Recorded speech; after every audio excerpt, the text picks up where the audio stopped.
Today on Cocoa Disaster, idiot blood is thicker than water.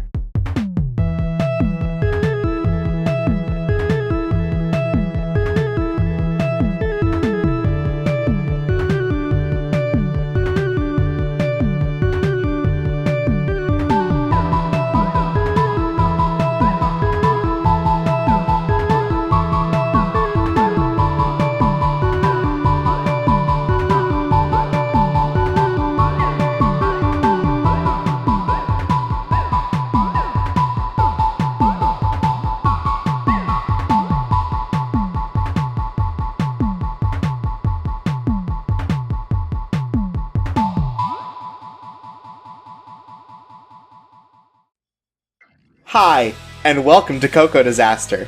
I'm Chorpsaway, and today we have a very special guest. Hey, it's QB again. Welcome, friend of the show QB, to the show, QB. And you come up with that on your own? I write all my jokes. So, QB is here to talk about a very important single serving. This is a show that is criminally underrated, or at least could be considered that if anyone knew about it. I feel like it's also relatively unknown as a series. I'm not sure I would agree with that. I think that's just like it feels a lot like it should be a lot more popular than it is, based on how much effort went into it. Okay, sure. And QB has a lot of passion for the series, so we're here to talk about Eccentric Family, Seasons 1 and 2. Yeah. Which, I'd still say, relatively obscure anime series from PA Works. You can at least give me that much. Oh yeah, definitely. Like, it was tough getting questions for this topic. And it's certainly in the West, where, like, the first season got picked up for physical rights, has since dropped them, lost English rights for English streaming rights for a while, and finally got everything back in order once the second season came out 4 years after the first season.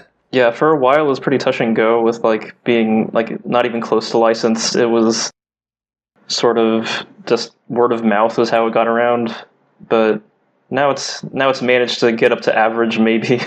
Yeah, like, it was only through your word of mouth that I even watched this in the first place, so it's nice that this actually has, like, more of an audience now and more of an accessibility to it. It at least is all available for streaming. Whether or not we'll ever see another physical release of this series, maybe up for debate. But by golly, you can watch it legally, and you know what? I think that's what's most important. Some series don't even get that much.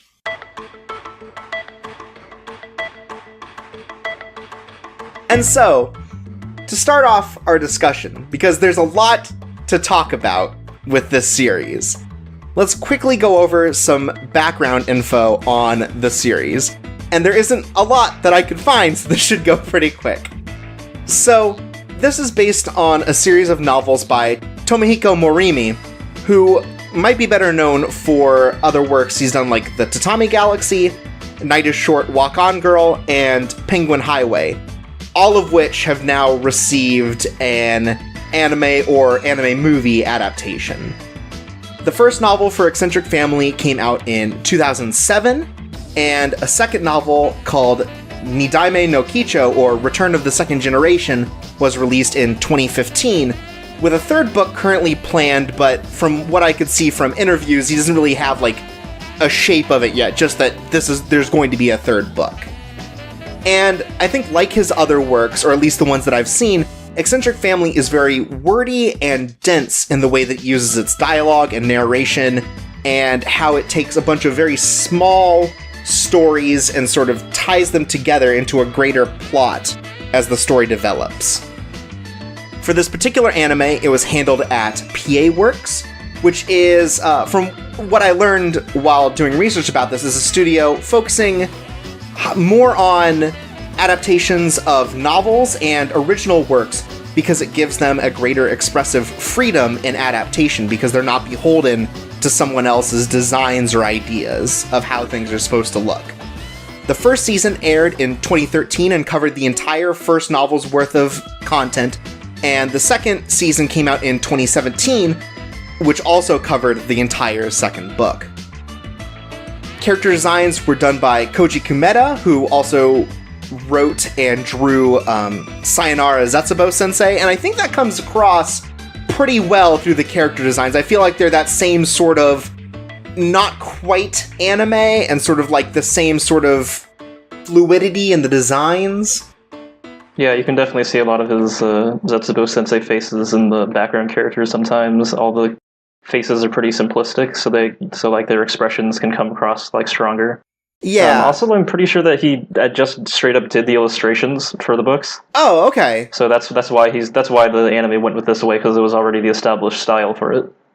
All right, that makes sense. And it's also, it matches in style with the other works of the director, Masayuki Yoshihara, who, besides this, has only directed like shorts and smaller series that have never seen reproduction in the West. But Yoshihara is one of the co-founders of PA Works, and primarily works as an animator or storyboarder. So his work on this series makes it seem like it's very much a pet project kind of thing, something that's very special to this particular person. Yeah, I would definitely say that like this is PA Works' passion project. Yeah, it definitely comes off that way, especially for like willing to take these breaks in between these sorts of things, and sort of, it seems like a lot of talent is put into this series that doesn't seem like it's, like a big seller or anything. Well, it could end up like leading to more projects if they like put their best effort into this sort of like animation, I guess. If they just have like a CV or something. Sure. I mean, that people kind of had those theories about like Violet Evergarden. Right. Okay, that makes sense. Sure. But and in comparison to something like that, this is so much. Whereas Violet Evergarden is like details porn in a way, like everything has to look like it cost $1 million to do. Eccentric Family is a very simplistic art style. Like, outside of some of the backgrounds, I feel like all of the characters and everything are easily identifiable by very simple coloring and designs in a way that just like, I don't know, it's very poppy and it's very appealing.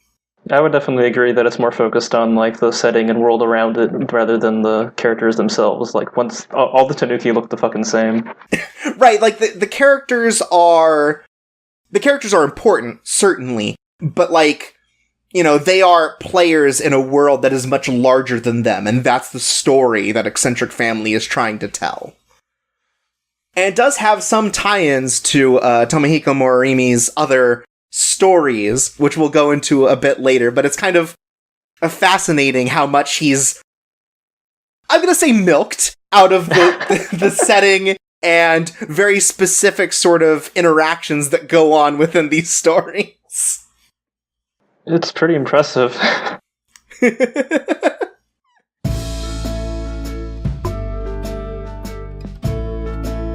So, when we discuss this series, something that's very important, like we talked about, is the characters, and there are a lot of them. So, before we even get into the recap of what happens in Eccentric Family, we should go down the list of the major players in this story and get them out of the way so that it does not get in the way of the many plot lines of Eccentric Family. So, our first focus is on the Shimogamo family, which is a family of Tanuki, and features our focus character, Yasaburo.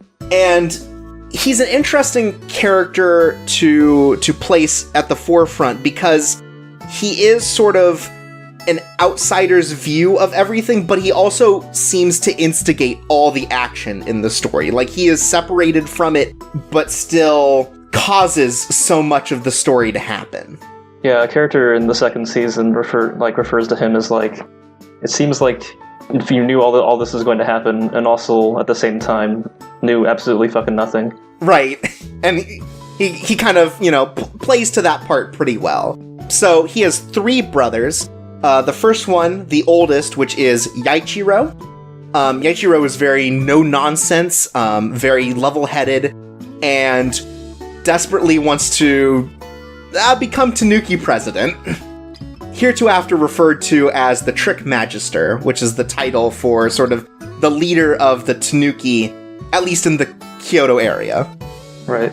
Then we have Yajiro, who is the second oldest brother, and his big thing is that at some point in his life, he transformed into a frog, jumped down a well, and now he can't transform anymore. He's been stuck in this form too long.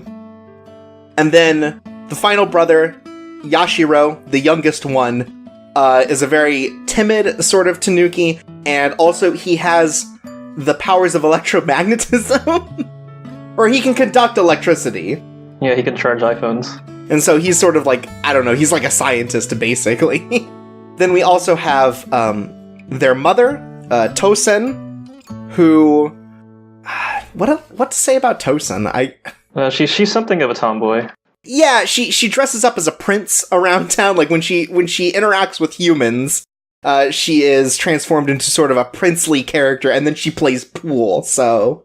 She's definitely, like, the center of the family. Yeah, for sure. A lot of actions on the part of the brothers is sort of in approval or in part because of their mother. In particular, you'll notice during the series, anytime thunder or a storm happens, every single member of the family comes running because she can't handle thunder. Yeah. And then we have their departed father, Soichiro, who was the previous Trick Magister of Kyoto. And Season 1 is more about him than really any other character. Season 1 focuses a lot on the grief of having lost a father, like Soichiro, and the feeling of the characters that they have to live up to him in some way. Because he was just like, he's like the number one Tanuki. Like, everyone thought he was cool. Yeah, for the first, like, half of the season, it's very focused on how they feel like they haven't lived up to their great father's legacy. Yeah. Then, as a branch family of the Shimogamos, we have the Ebisugawas, who are predominantly just bad people. That's what we take away from it, is that they're all just kind of garbage Tanuki. Starting with Soun, who is the father of the family, and also running for Trick Magister against Yaichiro. So when we say branch family, we mean that he's Soichiro's brother? Right. So Suon and Soichiro were brothers, and these two families have feuded for a while now. Soun goes over to the Ebisugawas to try to bring peace, but almost immediately he then turns on his original family, the Shimogamos, and so this feud has been going on forever. Mm-hmm. Then we have the two terrible children of Soun, Kinkaku and Ginkaku, who are twin brothers, and yeah, they're just garbage. They're posers. That's all you have to say. Yeah, they are extremely posers. And then we have the one good child in the family, Kaisei, who at one point was engaged to Yasaburo, but after the death of Soichiro, this was called off. And so she's mostly in the shadows, but she grows in importance as the story goes on. So we have the Tanuki now, and above them, in the pecking order of Kyoto, are the Tengu. And the primary Tengu in this story, we have Akadama, who is sort of a washed-up old Tanuki. I'm going to do this all the time. It's going to suck. We have Akadama, who's sort of a washed-up Tengu. And yeah, he at one point broke his back, and since then has sort of continued to demand respect without the ability to actually, like, do anything about whether or not someone, throw shade at him. He also looks exactly like you would expect a Tengu to look. Right, he's got the long nose and everything, like, it's just so... You look at him and you immediately go, oh yeah, that's a Tengu. Like, there's no question about it. Yeah. And he at one point took in Yasaburo as a student of sorts, and he also took on another student who I wasn't sure where to put her in this list, but we're going to go with she's a Tengu for the purposes of this, which is Benten. Benten's a very mysterious character. She was also a student to Akadama, and to the point where... Forced student. Okay, you're right. We can get into that later. Yeah, she was kidnapped by Akadama and ended up becoming a Tengu, or at least being able to harness those powers. She can fly, she can control the winds, things like that. And at this point in the story, she's sort of broken away from her teacher at this point, and she's living her own sort of charmed life, very eccentric, if you will. And then between the Tanuki and the Tengu in sort of the pecking order of life, we have the humans. And as far as the humans go, we have one group of individuals that end up playing a very important part, and that's a group called the Friday Fellows. They're a group of humans that mostly just seem like a drinking club. Oh yeah, it's a kind of a hilarious reveal when the Tanuki talk about how there's this group that are so menacing, and then you see them in real life and they just look like a bunch of middle-aged guys. Yeah, it's like a bunch of middle-aged guys, one really old dude named Jiorojin, and Benten, who hang out on Fridays and just like drink. And the big thing about them is that they are known that at the year's end, they always make a Tanuki hot pot and share it. And the last time we're made aware of, Sorichiro was the one who ended up in the hot pot. So there's sort of a lot of controversies surrounding how this happened and, you know, what this means for Tanuki society. Right. And now that we've gotten the major players out of the way, I think we can finally discuss what happens in Season 1. Okay, so the way I'm going to break this down is through, like, the different plot lines that they do, like, simultaneously. Right. Because the Eccentric Family doesn't really have, like, one thing happen in one episode. They work on a lot of things simultaneously throughout each episode, so there's really no point to separate it by episode. Yeah, so there's, like, a single season-long plot, and then sort of everything that happens in the story is, like, attached to that in one way or another. Yeah, so, like, we're gonna start with, like, the highest plots, but the way that the show tends to work is it ends up coming to a head at specific points, and where all the plot lines kind of come to a climax at the same time. Yeah, and, like, it's interesting to watch because you don't understand how they're gonna happen once you start watching, and, like, only by the time that they've finally gotten to the climax with the reveal of how all these things touch together, you're like, oh, that explains all of these seemingly random things that were happening and going together. Like, the most innocuous things come back in a way that you, like, you're shocked by. It's like, oh, that's incredible. It's really cool how Eccentric Family ends up working. Yeah, it's a really neat way to have a climax to a season. So the highest level plotline, I guess you could call it, is the election cycle for the Trick Magister, or the Nishiemon. Right, and so, as we discussed before, we have Yaichiro, the oldest Shimagamo, and Soun, the oldest Ebisagawa Tanuki, vying for this position. Yes, that presumably has power, but we'll get into that. Yeah, we are never made aware of what the Trick Magister does.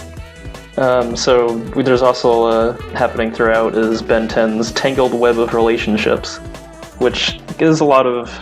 It's very mysterious because she's a mysterious character, but it's basically Yasaburo following her and seeing her do things and talking to her.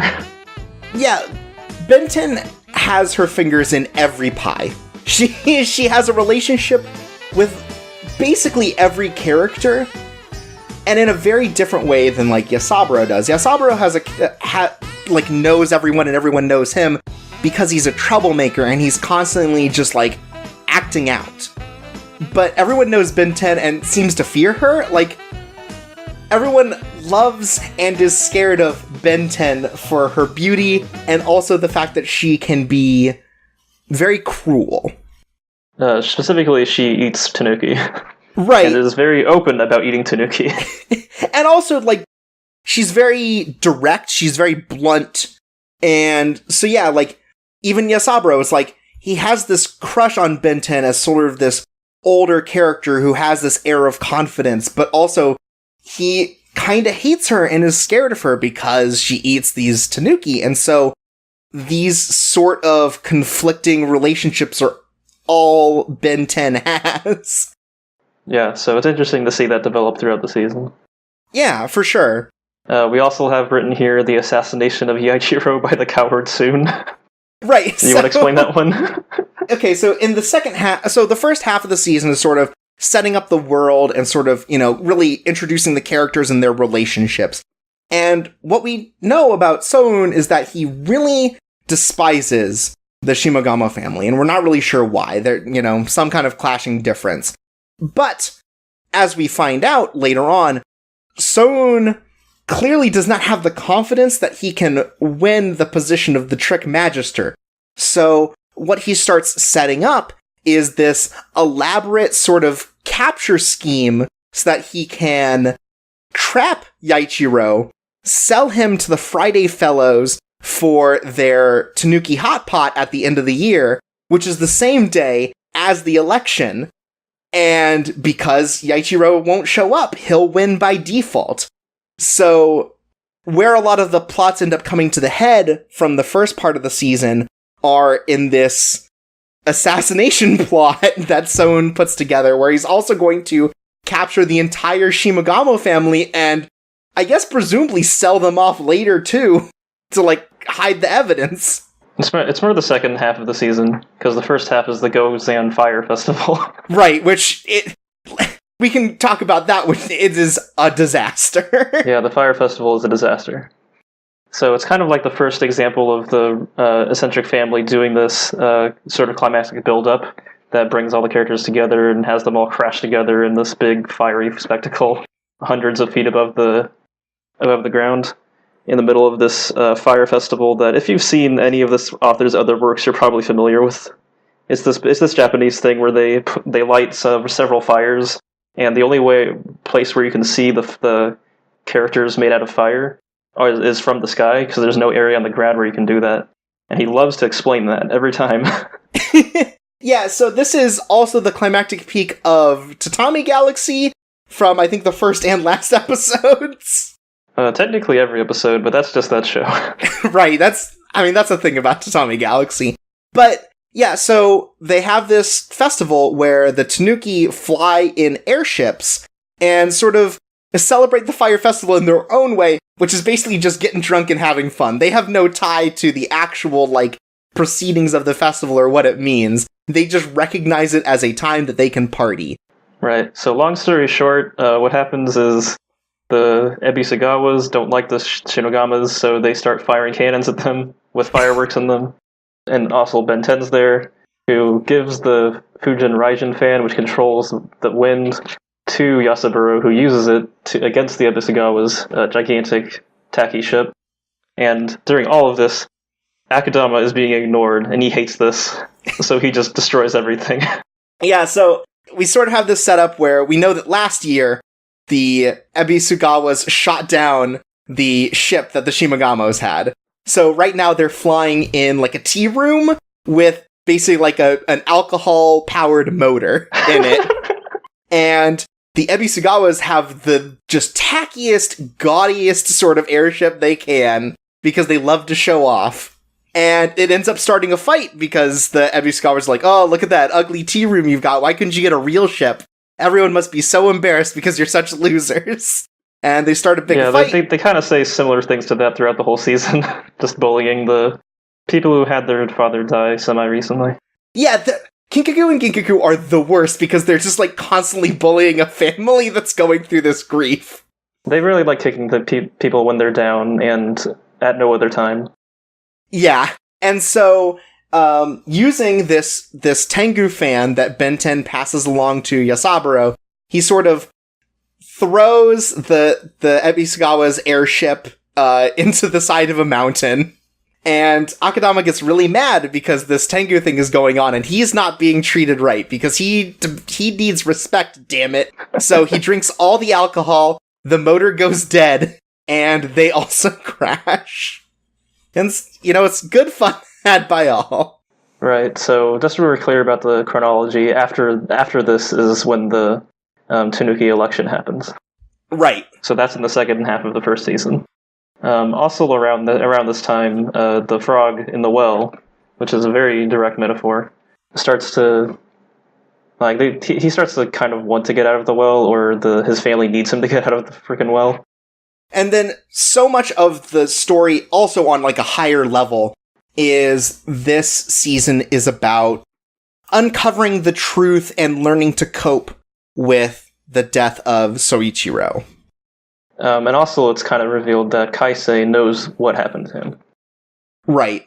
So, with Soichiro's death, sort of, there are multiple versions of the story out there from the perspective of different people who saw him on the last day that he lived, and by the end, we end up piecing together these multiple stories and understand just what happened that led to him ending up in a hot pot. Yeah, this also ties into Yajiro's arc, because he blames himself for Soichiro's death because he went drinking with him, and that's the generally accepted reason for why such a great Tanuki would be off guard. Right, that he got drunk with his son, and his son left him alone in the city, so he got captured. So, yeah, by the end of the season, we figure out that isn't the full reason why he died. It's Soon, who used his weakness to Ben 10 to undo his transformation and trap him in a cage. Yeah, so what ends up happening is, after he goes out drinking with Yajiro, Soichiro goes to meet with his brother to sort of try and make amends against their family, because, again, these families have been feuding for so long, and Soun ended up just kind of lighting more fires instead of trying to put them out between the two families. And we find out that Soun has had a very deep-seated grudge with his brother because Tosen wanted to marry Soichiro and not Soun. Yeah. It's all over a girl, and it's only heightened by the fact that Soichiro also won the position of Trick Magister over Soun. A position he presumably doesn't even really want, because no Tanuki exactly would, except for Yachiro, I guess. Which is something that Yasuburo brings up pretty often, because it seems like a kind of fucking miserable position. Yeah, Yachiro really wants it, I guess, because he feels like he needs to be responsible, but everyone else is like, what? Yeah, sometimes you kind of think that the competition between Soon and Yachiro is just because no one else wants it. So through this, Yaijiro gets a redemption, recognizing that it's not his fault for what happened, and even if it were, he has to continue to move forward. He can't be stuck in sort of this depression, caused by this situation. It's also pretty great when that happens, because the way that they make him not be a frog in a well is they give him alcohol, and then he turns into a train and runs throughout the streets, yelling, I'm back in the game. Yeah, they feed a frog alcohol, and he finally remembers how to transform, but only into a train. We are told that very clearly. This is the one thing he can turn into now. So now that he's a train, the rest of the brothers get into him. After there is some other stuff involving Kinkaku and Genkaku trapping the rest of the brothers, but they managed to get out of it thanks to Kaisei's help, and also Yashiro really coming through for them. And they all end up on their frog brother train, and then they make it fly using the tea kettle from the fire festival. Mm-hmm. So they also feed it alcohol. Yeah, and then they fly directly into the hotel, which is both housing the Friday Fellows and the Tanuki election. Yeah, it's a real mess. And so through that they are able to reveal Soun's murder plot, and also his previous successful murder, which disgraces him so much that he runs away from Kyoto. But also, Yaichiro doesn't get to be president because he starts a real ruckus and, fights Soun at the election. He, turns into a tiger and starts just, mauling into his uncle. So they're like, maybe we should delay this for a year, rethink all this. Yeah, and also having the wall between them and the Friday Fellows come down causes everyone to turn back into Tanuki and run the hell away. Yeah, so a lot of stuff ends up happening, and sort of by the end of the story, we're back to square one. Like, nothing has been accomplished except for some very exciting things. And Yasaburo sort of discusses the fact that, maybe all you need in life is to continue to do exciting things and to, kind of cause trouble. Which continues on into Season 2. So, Season 2 has more new characters, which we'll go through, I think, a little quicker. Not quite as many. So, first up, as we said before, the second novel is called The Return of the Second Generation. That's sort of what the story is about. Akadama's son, the Nidaime, that's all they call him, like the second generation, who is sort of this English gentleman, almost like caricature of the idea of an English gentleman. Yeah, like he's clearly Japanese, but he doesn't have like Akadama's huge Tengu nose. But he's also wearing this like, in place of this almost, he's wearing this like 20-gallon hat. Yeah, it's a 20-gallon top hat that he's got, and like a pure white suit, and he's got a cane and everything, and he completely denies that he is a Tengu. He really wants people to believe I am just a human man, but no one's having it because he flies all the time. Then we have Tenmaya, who is this like, is he a sorcerer, I guess? He is a human, right? He's a human who is able to trick Tanuki. And considering Tanuki are the masters of trickery, this is bad news for the Tanuki. Yeah, so he's like a magician. He talks about that at one point. And he escaped from hell and also has a gun, which is a very important part of Season 2, is he is a gun haver. It's actually extremely significant. Yeah. So then we also have Gyokuran, who is a Tanuki love interest for Yaichiro, an expert shogi player, and that's really it. Like, her place is predominantly to give Yaichiro a character besides Wet Blanket, who wants political positions. Yeah. She can also turn into a tiger, much like Yaichiro, and they grew up together. Yeah. We have Koichiro, who is the one responsible Ebisugawa brother, who was out on like a pilgrimage becoming a monk, and in Season 2 returns to take the place of Soun, who has disappeared from his family. Then we have Fluffy Grandma. I don't think she gets like a real name. We just know that it is the grandmother of like Yasaburo and the brothers of the Shimagamo family. No, she has a few lines, but she's basically just there to say wise things. Yeah, she shows up basically just be like, Yasaburo, remember to keep causing trouble. And boy howdy, does he. He follows that one to a T. And then the final new character is Professor Yodogawa, aka Pompoko Mask.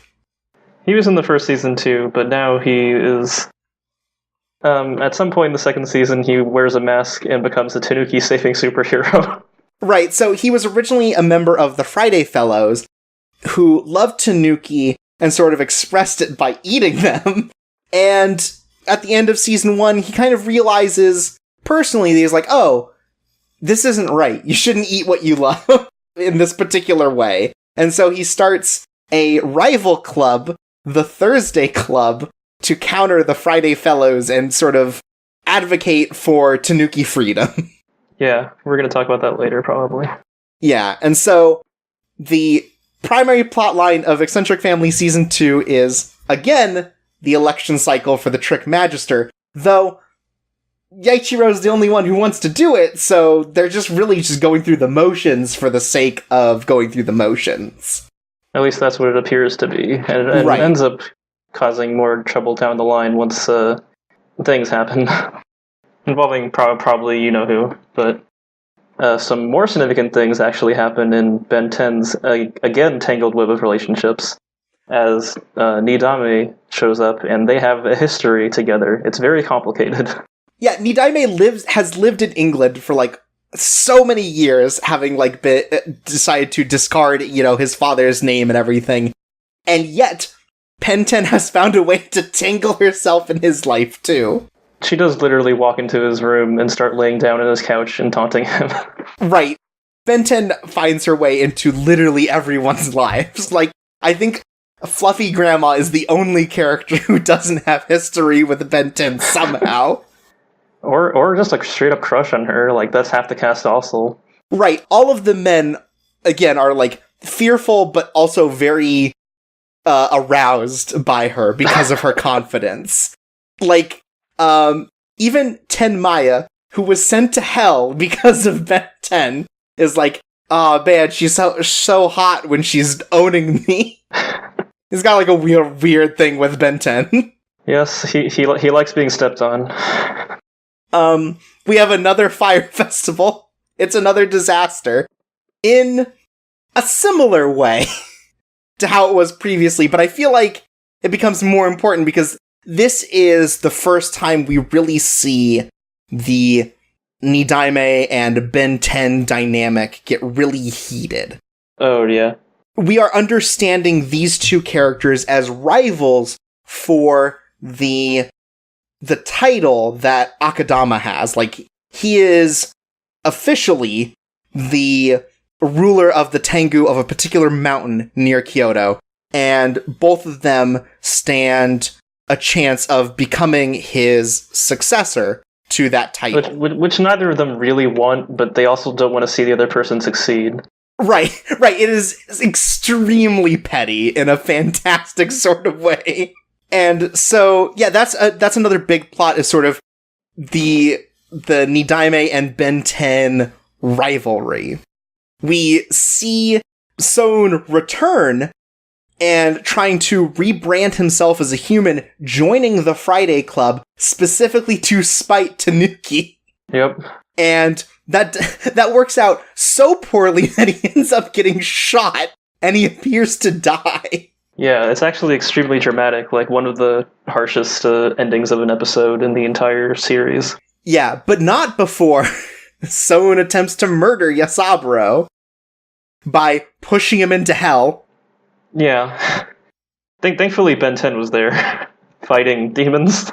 Yeah, thankfully Benten was there sumo wrestling Oni to steal their horns, and also Yasaburo was there. And that's not the only time that he tries to kill Yasaburo, because as it turns out, he's faking his death.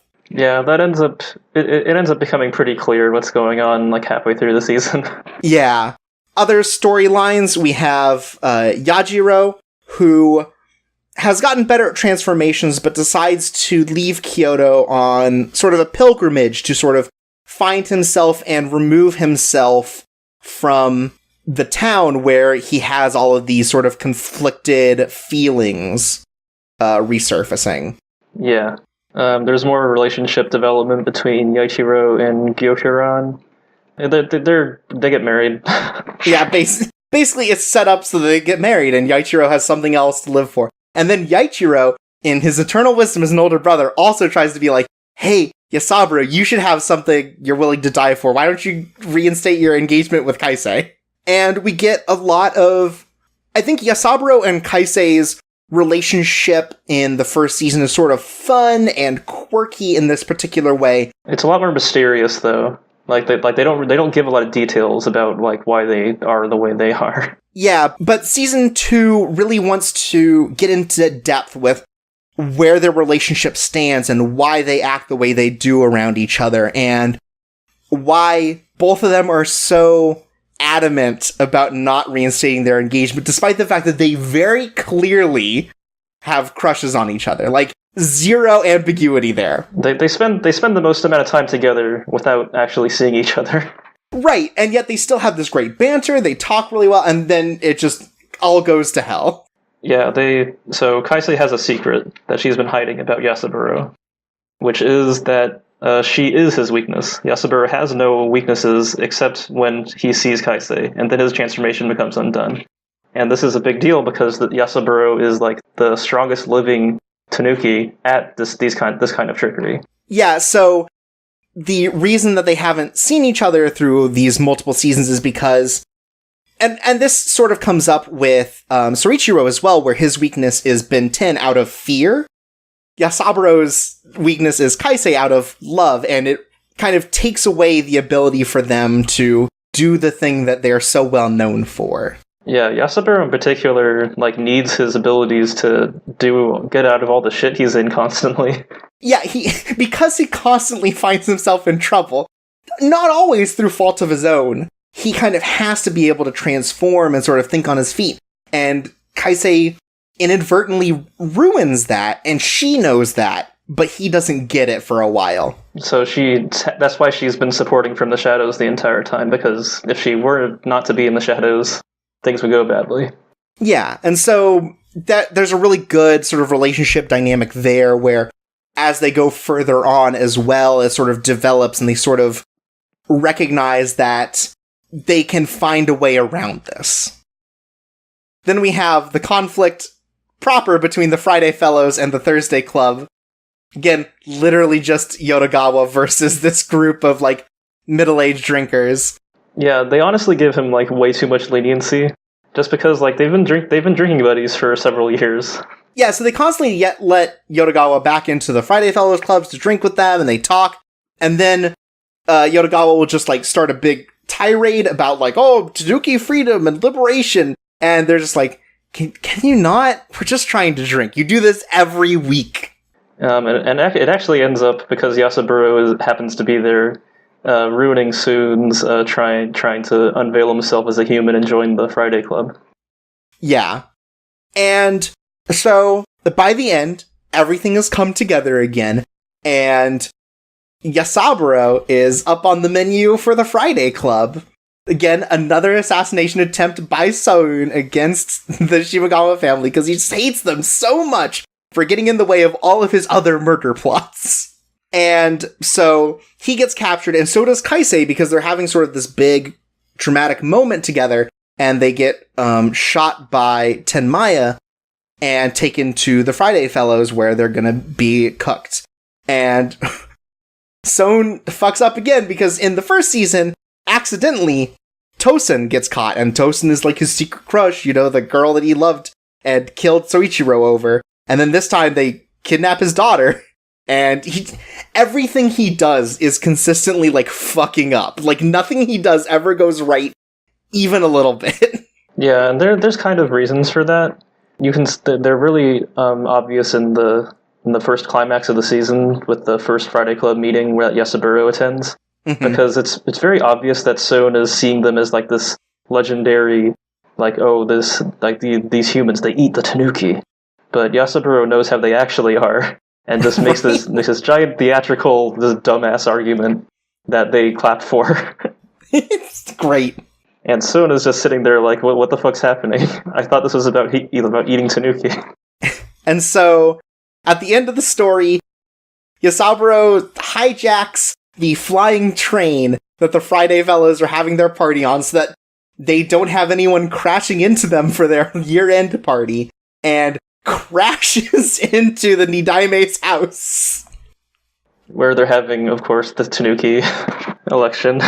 And the conflict this time at the election that's stopping Yaichiro from becoming the Trick Magister is that it turns out that the responsible brother of the Ebisugawas, Koichiro, is actually Soun in disguise, and he plants a gun in Yashiro's stuff at his workplace, which is on the Ebisugawa household, like on their land, and tries to claim that the death of Soun was this elaborate plot by the Shimogamas. They're trying to ruin Yaichiro's name so he can't be president, so that Soun, pretending to be his son, can be president. Yeah, but this ends up not working because Yajiro comes back with Koichiro, the real one. And then just as we're getting to that, a train flies into the house and just destroys everything. Yeah, so Soun is pissed off about this because, and also during this part, Nidaime picks up the gun that is the evidence against Yaichiro, and is like, oh, this shit's fake. Right. So it turns out that everything Soun's done's been ruined. He couldn't convince someone that Yaichiro murdered a man, and his daughter got captured. So he decides to fight Tenmaya, who is technically the cause of both of these, still having the original real gun. And while they're fighting, a hand from hell shows up, grabs both of them, and drags them back down into the depths. Yep, and Ben 10 did it. Don't worry about why. She sure did. And then it all ends with a culmination of the Ben 10 versus Nidaime feud. It's remarkably ugly. It starts out like really cool, like where they're using their magic to fight. Like Nidaime has like fire magic, and Ben 10 has ice magic, and then very quickly it turns to them pulling each other's hair. Yeah, it's very well animated. Don't get me wrong, but it's so petty and stupid. Yeah, my theory about the second season is that it's talking about conflicts between species, like within species, and so because they show the Tanuki election, which is a farce. You have the Tengu fighting, which is over the stupidest shit, and none of them care about it, so it's also a farce. Yeah, and you have the humans and have their Thursday and Friday fellows kerfuffle, which is just comical. Right, like nothing ever happens of it because it's just one dude preaching to a bunch of people who don't care. Yeah, but they also like him anyway, so there's really... Yeah, it's nuts. And that's sort of the end is like, well, okay, that's not quite the end, because something actually comes out of this season. Yaichiro is officially considered the Trick Magister. He wins. He gets married. Kaisei and Yasaburo agree to sort of work on their relationship and figure out how to be happy together and not have to worry about this transformation issue. And Nidaime and Ben 10 continue to live, basically. Oh yeah, Ben 10 gets her hair lit on fire. Yeah, Ben 10 ultimately loses the fight, and Nidaime kind of loses his cool, finally, and kind of just, like, says, oh, I need to get better. I just need to be better. And so he leaves. And Ben 10 tries to recover from the fact that her hair burned off. The most humiliating thing that she can imagine. I think that's about everything, right? As far as plot goes, yeah, but... Yeah. I mean, the thing about the plots is the themes of the story are so integrated into everything that happens that I think it'd be better to discuss it point by point rather than in a plot synopsis. Yeah. Yeah, any bits of the background we missed we'll bring up as we go through these discussion points. For sure.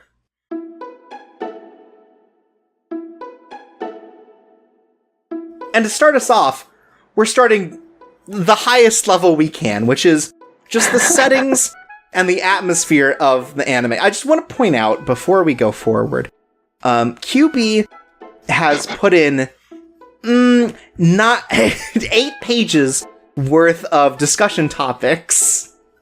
I feel like specifically so that we would get to them faster, because there's so much to talk about with this series. So yeah, let's talk about the setting and atmosphere of Eccentric Family. So really that's what is added in an anime adaptation over a novel, is that rather than substituting your own ideas of how it appears, they can show a specific perspective on it. And the way that they approach the music for this anime adaptation is an interestingly distinct, calming soundtrack that's also very eclectic. It does a lot of there's a lot of action ones, a lot of silly songs, and the whole thing is kind of similar to, if you've ever seen the Ghibli movie My Neighbor Totoro. So very focused on the natural world, if that makes any sense. Yeah, and something I think is really charming about the music is it's so... blatant's not the right word, but the soundtrack is extremely there. You notice the soundtrack because every character has a theme, and they're all different genres, and it's kind of like a visual novel or a video game where these characters have themes that just fucking break the scene when they show up. It's definitely announcing that they've entered a room, especially with like the Nidaime who we mentioned before. His thing is just this gigantic blaring horns that absolutely interrupts any room he walks into. Yeah, it's just this really loud sort of like chorus and horns, like you know that shit's about to go down because he appeared. The theme of the twins is ludicrous. Like you can hear it right now if you've ever seen the show. It's very bouncy and very like catchy in a weird way, but it's like very much like, you know, Tweedledee and Tweedledum sort of like villainy. Ben 10's theme is like it's tense and enigmatic. Like you're not sure what she's ever thinking at any given point in time. And her theme sort of reflects that, where it's like mysterious.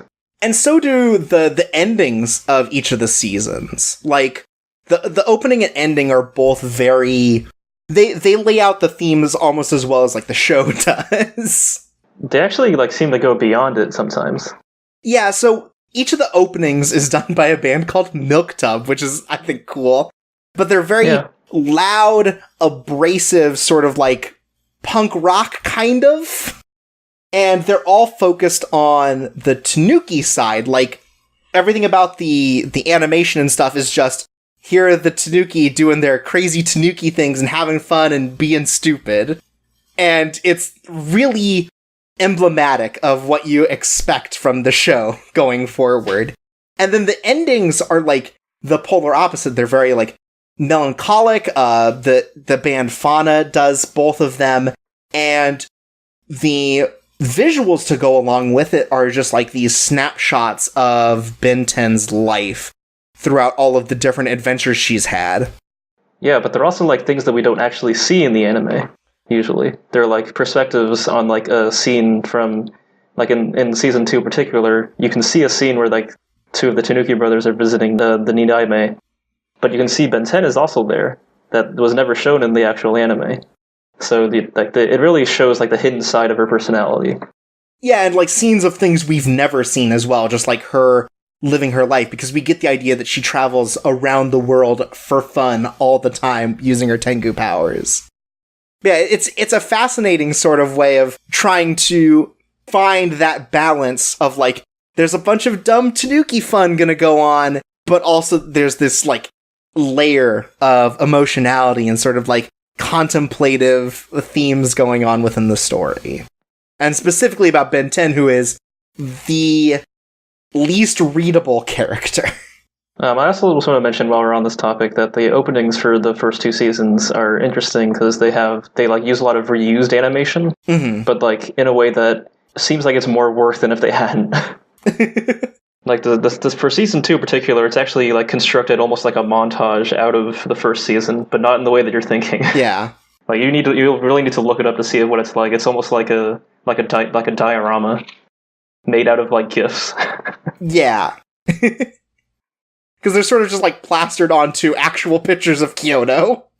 Then next up in this section, you had animation quality, something that you wanted to discuss in terms of the atmosphere.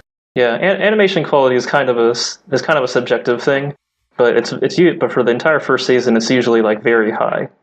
Like there's a lot of detail in all the characters' movements. The settings are all beautiful. There's a lot of like facial cues and expressions and movements mixed in with, at the same time, these like ridiculous cartoony transformations that have a literal palm effect. Yeah. And the whole thing really forms like a cohesive atmosphere that is not distracted by, because the character designs are relatively simplistic while also showing off emotion very effectively. They also use a lot of body language to really strong effect. Season 2 is a little less strong in this respect, for whatever reason. It's usually scheduling. But in episode 4 of season 2, which is the Tanuki Shoki match, they have a lot of really complicated animation sequences that are really amazing to see. Yeah. Like, they have, like, literally 30 characters on screen at the same time, all with a different expression, all doing different movements. Yeah. That episode is kind of crazy for just how many things are in any given scene. And yeah, PA Works is pretty low on, like, 3D use, so you know that all of those characters are drawn. In season 2, you can see a lot of the background characters are more 3D than they were in the first season, though. Yeah, I think just because there's more, like, they are in much bigger crowds in season 2. Like, there's a lot more character going on. Mm-hmm. Yeah, there was a long time between the 2 seasons, so anime itself has also moved on and changed. Yeah. But also, I remember, just to focus on episode 4 again, like, they have, like, so many transformations throughout the entire episode, like, more than anywhere else in the show. And, like, really ridiculous ones, too. That's like, oh, yeah, well, you couldn't just reuse bits and pieces. Like, this is all being done by hand as they, like, turn into cowboys and stuff. So, just continuing talking about the atmosphere of the anime, a lot of it involves, like, blending, like, the Tanuki who represent nature and the cities, and with the, like, the human cities and modern things happening alongside the forest, and it really, like, weaves between all these really disparate environments while, like, being a cohesive story altogether. And it kind of enhances several themes of it, like Kyoto being a mixing pot of these two worlds, and also, like, the old versus new things happening are really apparent in the artwork of the show. Yeah, like, it enhances the fact that we are dealing with a story about generation gaps, really, like, the movement of one generation to the next, and the way that, you know, they're handing over all this responsibility and power to people that are much younger than them. Even in, like, as simple things as, like, as character designs, like we mentioned before, Akudama has that huge nose, but almost none of the other the Tengu do have big noses. They don't even really, they look like Tengu, most of them. Even his son. Well, because they're all wearing, like, suits. Yeah. Yeah, like, you look at his son, has never had that big nose. Like, they show a flashback of him, still looks just as human as he did before. So, like, there's a lot of attention to detail overall in this show that I think really comes through on a rewatch.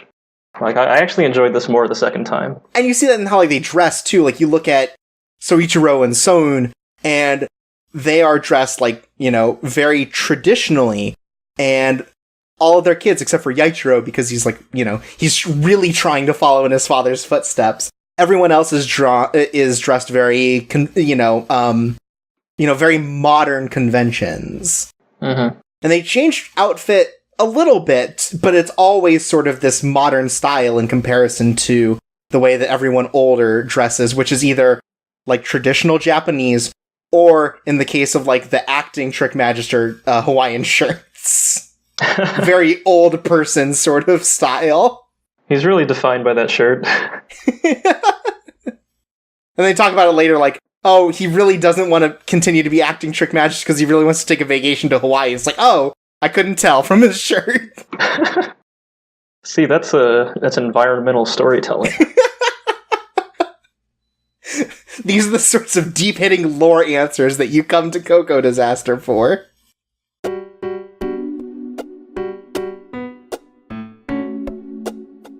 So another interesting topic that we can discuss is how they create power structures within the mythos of all these cryptids and humans all running around. Yeah, because the power structures are so ingrained in the world of Eccentric Family. It dictates, like, all action throughout the story. And so our traditional power structure is the Tanuki are below the humans, who are below the Tengu. And so it's also sort of a food chain metaphor. Yeah, and you see that a lot in the way that the Tanuki talk to the Tengu, because Akudama is sort of like the acting Tengu for all Tanuki stuff, because, like, they need him to watch over the election, and they have all these other things that they need him to do for their different ceremonies, and they all grovel to him and, like, you know, to prostrate themselves before him because they know that they need to do this, and they are so much lower than Akudama, even with his broken back and useless Tengu powers. In fact, he's constantly forgotten for the last, like, 20 episodes. Yeah. And then we also have a couple other ones that don't appear as often, but are still just as important, which is... Yeah, these are more in, like, the second season, is where this comes into play. Because those are more focused on things that aren't Tanuki. Yeah, we have animals, above which are mortals, above which are celestials.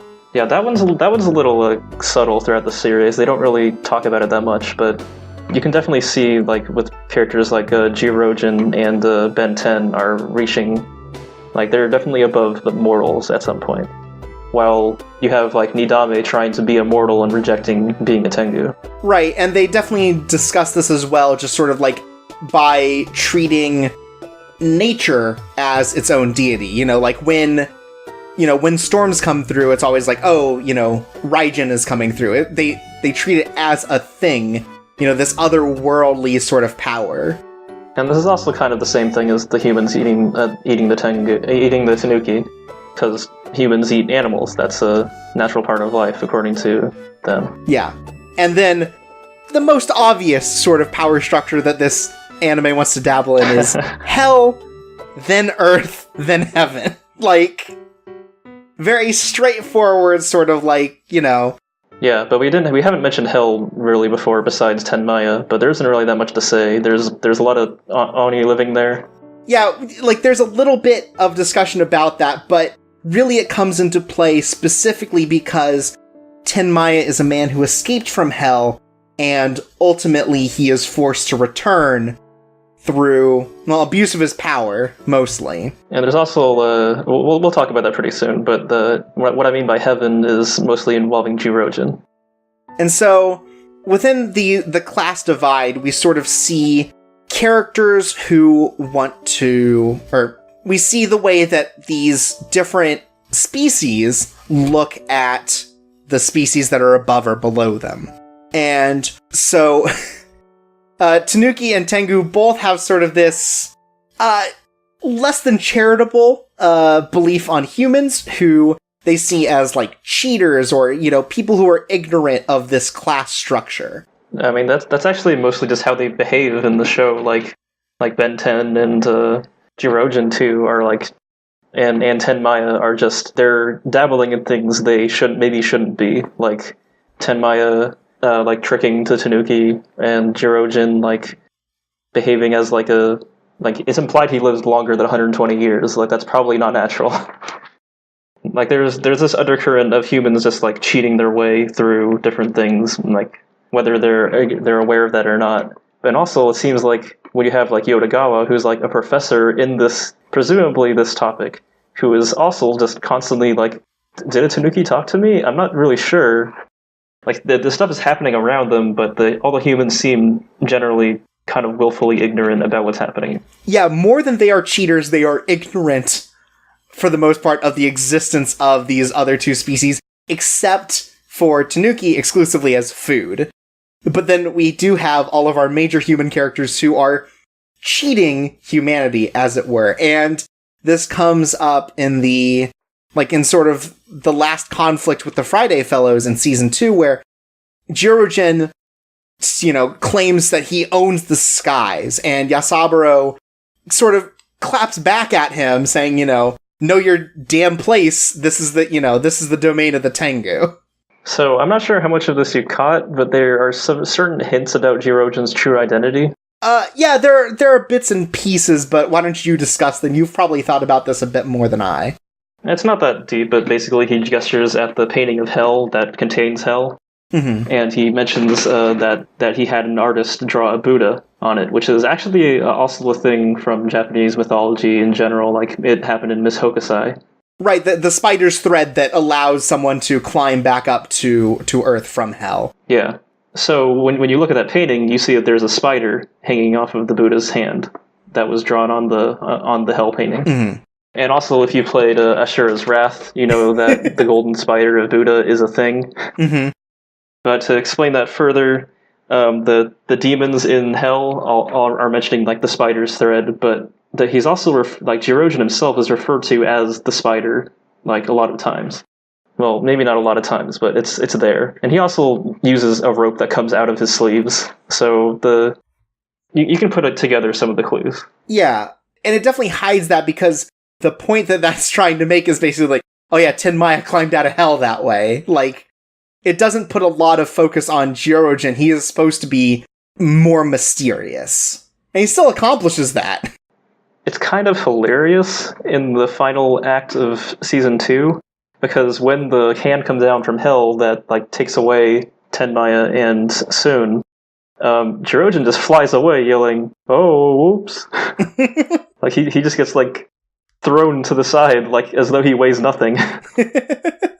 Like you would have thought he'd do anything about it, but I guess this kind of fits into his plan anyway. So yeah, he just sort of like just nopes out of there and doesn't show up for the rest of the show. And then, as we discussed before, another big power structure is this Tengu succession war that happens in season 2, where Nidaime and Ben 10 don't want to see the other have any success, more or less, but also neither of them want the position of the Akadama, of Akadama's role in Tengu society. Mm-hmm. They just really, really hate the idea of the other one taking it.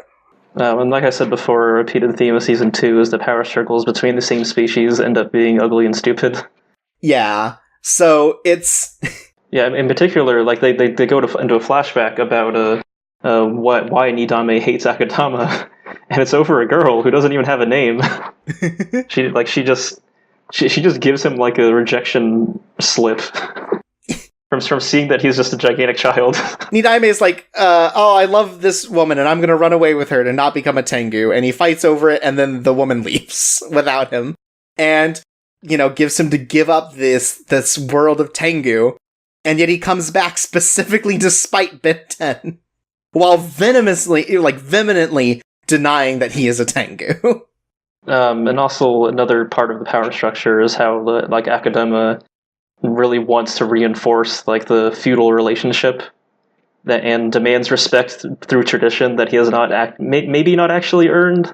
Yeah, or maybe he has. Season 2 is a little weirder about that. But... Yeah, we talked about it a little bit, where like all the Tanuki are fearful of him, despite the fact that he has no power, because he still has this attitude that he demands respect. And Akadama is so focused on keeping up this line between him and the Tanuki that even though he was great friends with Soichiro, even though he does care about Yasaburo and, his family, and clearly wants to be invited to parties and stuff with the Shimagamos, he needs to keep up this perception that he is still of higher status. And so he'll be like, oh, I don't know if I'm gonna go, that sounds dumb and lame. And then he'll like specifically come, but only far enough so that Yasaburo can show up and be like, oh, hey, what are you doing out? You want to come to the party? Like... Yeah, he wants to go, but he doesn't want to be invited. Right, and it's one of those things where it's like, he really wants to go, but he has to give off this air of sort of like, oh, well, I have nothing else to do, because he still sees this as such like a status play, Yeah, but also like the other Tengu have no issues whatsoever about adapting to modern times. This is mostly just because he's being a stick in the mud because of tradition. Yeah, he's a grumpy old man. The Tengu photographer just shows up in the flying room with no fanfare whatsoever. He's just like, hey, I'm joining the party too. I don't care. So this is kind of like a repeating theme of the power structures throughout Eccentric Family, is that they demand formality, but only with like specific characters who it's really important to. Like Yachiro, like is a little too serious about this. Like he tries to copy like the respect his father gained, but only through the traditional formalities. That's why he's like he wears that robe at all times. Yeah, and he's like, oh, you gotta address me this way or that way. Like, he's very specific about the honorifics used. Like I have to use my car. Oh yeah, he also does use his car everywhere. Even though it's like it seems like it's a mechanical thing anyway. So like it's like a rickshaw, but it's being drawn by like a doll. So it's like it's just the ultimate just trying to look like you're important. Yeah. So also, Nidaime, much like his father, demands respect and follows traditions, but he's wholesale replaced it with a different culture's traditions, like of being an English gentleman. Right, so like, as we talked about Kinkaku and Kinkaku, they're posers, and so Nidaime gets a little bit of this gets a little bit of this power play because Kinkaku and Ginkaku are like, oh man, this guy's so cool, he's so dignified and different from everyone else, so they also pretend to be English gentlemen to the point of, like, one of them picks up the violin really poorly, and they go around with their own giant top hats and stuff and, like, try to sound smart when they talk. Oh god, Ginkaku and Ginkaku, they show up even later in Season 2, once their real brother is back, or their fake brother, whichever one, they're both monks.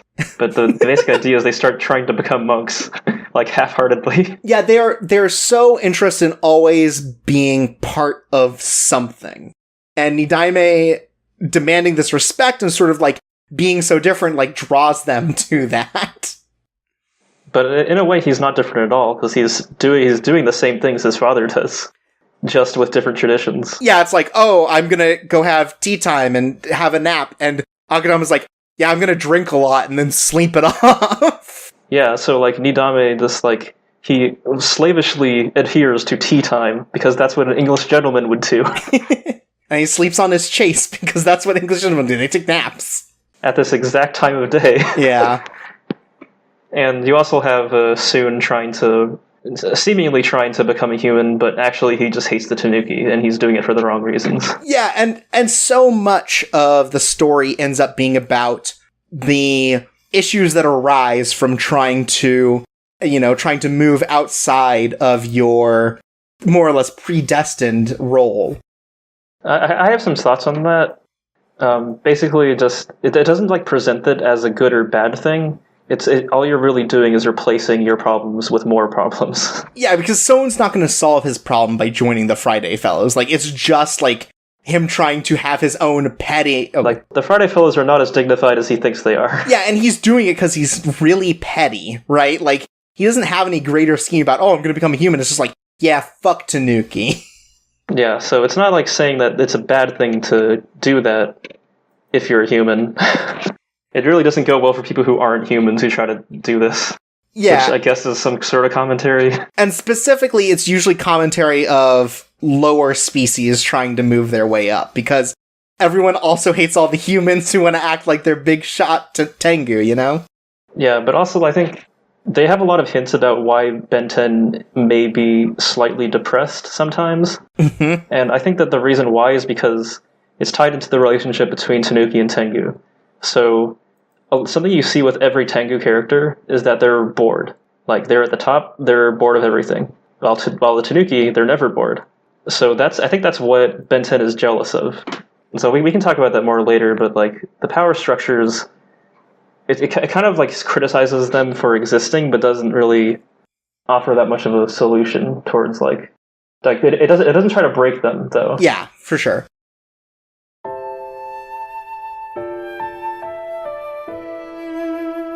And then another huge part of this story is family.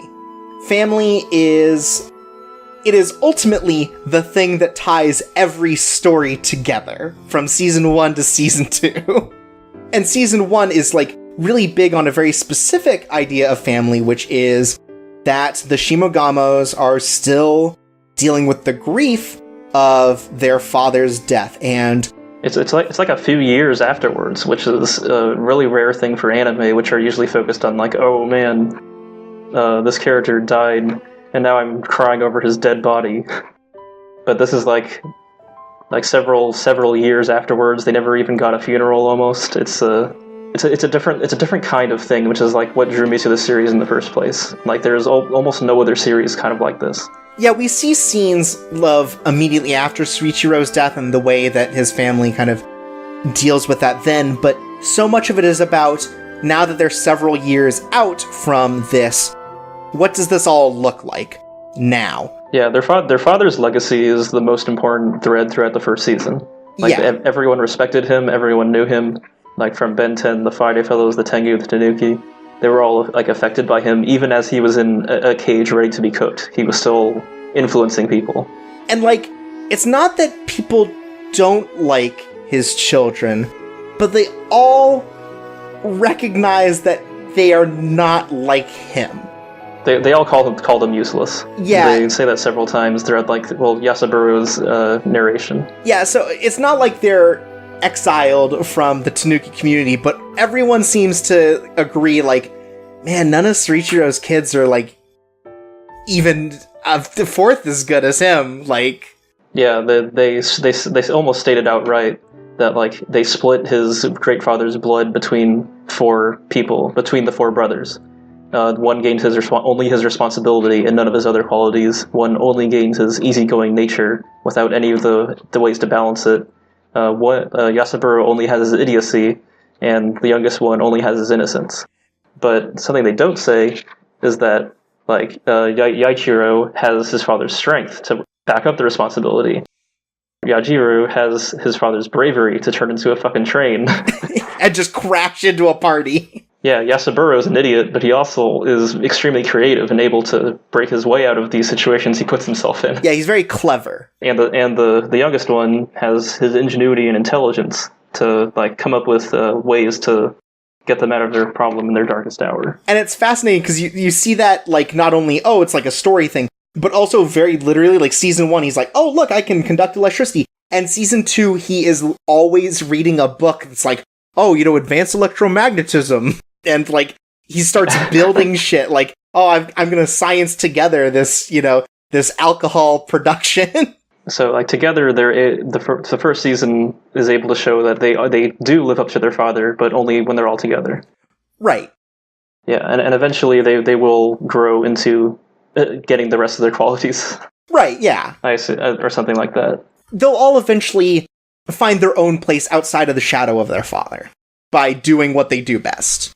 And in contrast, the Ebisugawas are... horrible goblins. They are just the worst. Yeah, Kinkaku and Ginkaku constantly need validation from each other, even if they have no skill whatsoever to back it up. Like, there's the awful violin playing. Yeah, they need validation from each other, but also from someone above them. Like, you really need to be a complete fuck to bully someone, like, 2 years after their father's death about it. Yeah. Because they do bully them about the death. Like, it's so fucked. But it seems like so much of that was learned from Sohn. It's like, oh, they have to look up to someone because they're idiots, like, to put it kindly. And so they just need someone to follow, and they use Sohn for that, then they use Nidaime for that, and finally they use Koichiro for that. Yeah, I mean, Koichiro himself is not, like, the best either, but he's at least seems to have learned to not be an asshole. Yeah, he's more humble. Kaisei, though, like, she's actively rebelling against the nature of the Ebisugawa family as how it's become, and refuses to participate in the family feud altogether, and sees their families as one and the same. She just refuses to acknowledge there's a feud at all sometimes. Like, she will constantly defend her brothers. Like, she will hang out with what's her name? Tosen? Yeah, Tosen. She maintains relations with the rest of the Shinogamas in a way that her brothers do not. Yeah, so, like, she is noted to show up and talk to Yajiro in the well often. She's constantly interacting with Yasaburo to, like, protect him, more or less, to take care of him. And also, she takes care of Tosen, and, yeah, she's just very defensive about her brothers. Like, only I get to make fun of them. So, like, she really is sort of, like, the connecting point to the other families, which is interesting to see because she was going to be the literal connecting point when she and Yasaburo were supposed to get married. Yeah, sometimes you can just see that no matter what she actually says, she, like, still, that's her end goal. Yeah, she still cares deeply for Yasaburo and ultimately their family. And it's funny how, like, even Tosen, who's like, the moms are supposed to be nicer about this, she's like, yeah, Kaisei's the only good one, so, like, it'd be really nice if you got married to her. Like, I'd be happy to have her in the family, and we could just ignore the others. Like, even her behavior is sort of similar to the Shinogama family. Like, she uses their catchphrase, drop dead. Yep, classic. And she also is, like, constantly transforming and moving around, where, like, Kinkaku and Ginkaku are almost always in human form trying to be someone. So season 2 also focuses on conflicts within families and species. but it doesn't deal with the same like grief because that was all dealt with in season 1. It does it in like a minor way where Yasaburo ends up confronting like the ghost of his father and saying like, you kind of fucked us over. Like you seem to be okay with it, but it really wasn't okay for us.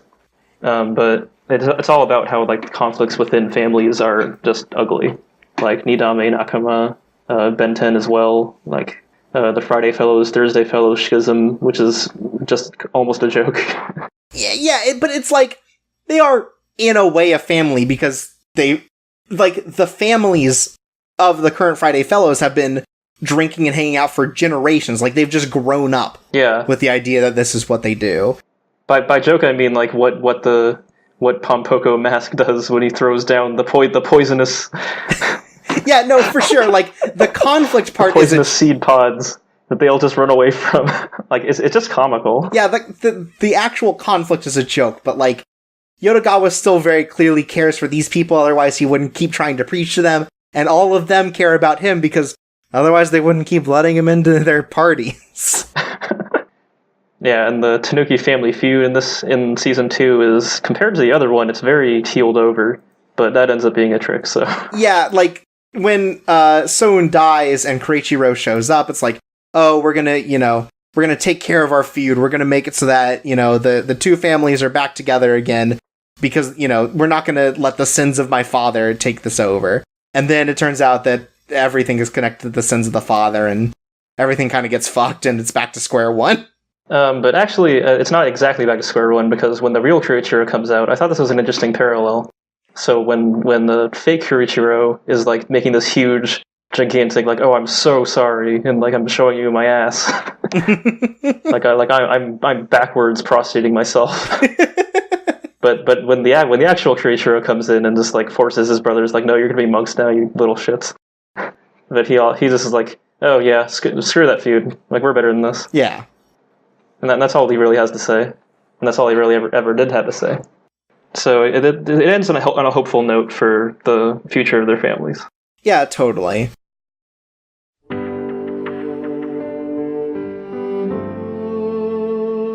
And then, following up on something we had talked about previously was sort of like the power structures in this class divide, there's a very heavy sort of trans-species narrative going on within the story.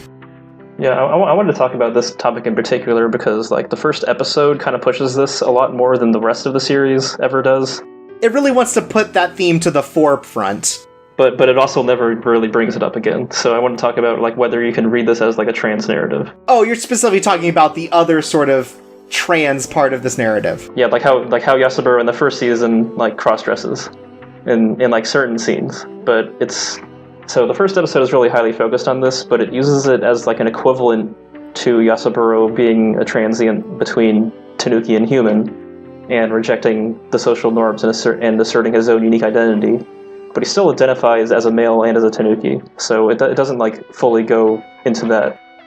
And also, all the Tanuki, even though they transform into a bunch of different things, they don't like transform into different genders as an identity thing in this series. The overall narrative could be read that way, with different characters going over the line into different species, but this instance is focused on like cross-species thinking in this particular series, and they continue with that angle in a very literal way, involving like Ben 10 and Jirojin and Tenmaya and different characters, as well as Soon, but the cross-dressing never really comes back.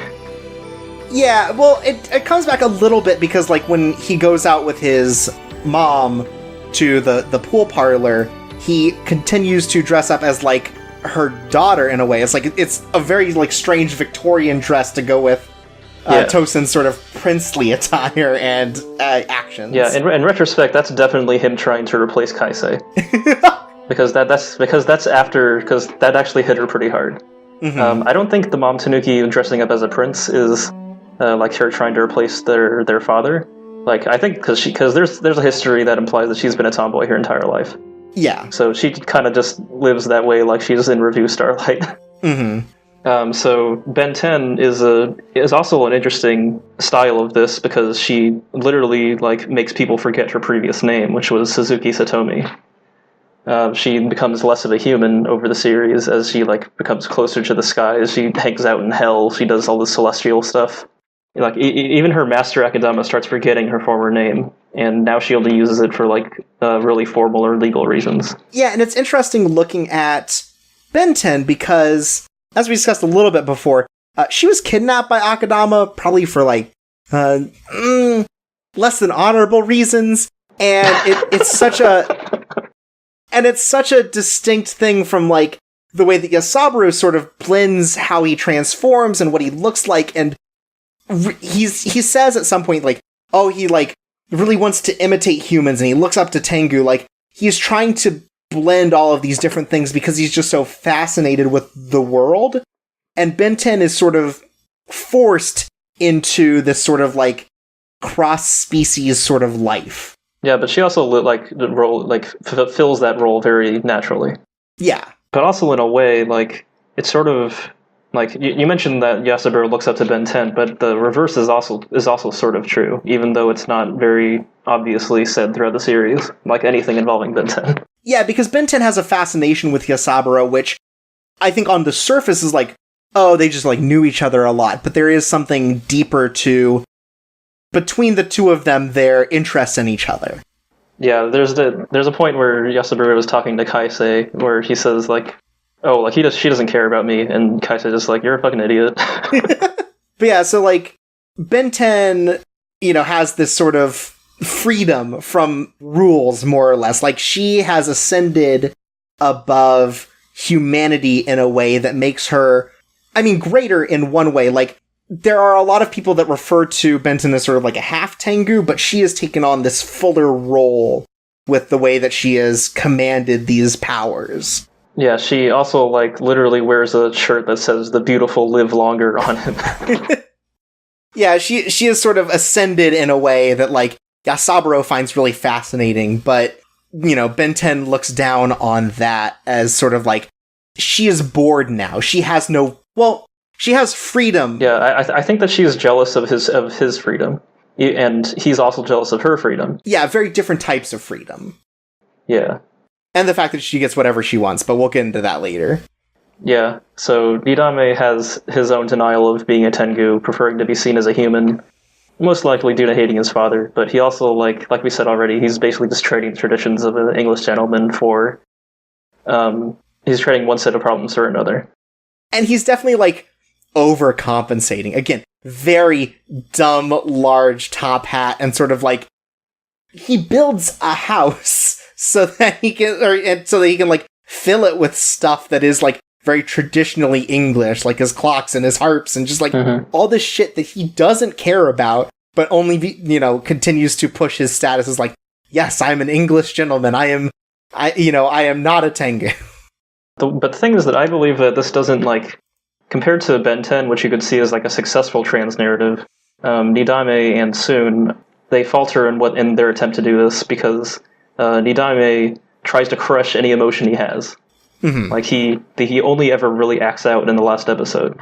And he recognizes at the end is like, oh shit, I really fucked up. What a weak person I am. So it's not that it's a bad thing to do it, it's that they went about it for the wrong reasons or in the wrong way. Yeah. Like Nidame only went for like service level. While still making the exact same mistakes as his father did. And Nidame and Suon both have very similar sort of like petty reasons for why they decide to discard, their identities for something new. And it blows up in both of their faces. Yeah, Soon in particular, like, does not understand humans even slightly. Like, he does not understand what he's getting into at all. Oh, no. And, like, the one narrative that sort of stands out amongst these all sort of, like, a lot of these are more, like, positive or more, like, attempted kind of stuff. Yajiro, as a character, is all about what he's lost. Mm-hmm. Because staying as a frog in the well for as long as he has, he's lost his ability to transform. More or less, like, he is now just a frog. He's not a Tanuki anymore. Yeah, he's lost his motivation and thus his freedom. Yeah, and he's literally below everyone else inside a well where people sort of just throw their complaints to him. Which also kind of conflicts with the metaphor of being a frog at the bottom of a well, because he ends up learning quite a lot but we'll get into that later. Yeah, and so, like, his loss of transformation is definitely this, like, loss of freedom, and, you know, freedom in the way that we see Yasaburo has, where he can just be whatever he wants. Yajiro, it no longer has a choice. He is stuck as who he is for a long time. He seems mostly okay with it, though. Yeah, he is okay with it in the same way that I feel like you are okay with something you consider inevitable. Oh yeah, he's massively depressed. Yeah, he's not happy with it. He's sort of like, oh, this is what I deserve. Yeah, and I'm glad he managed to get out of the well. Yeah.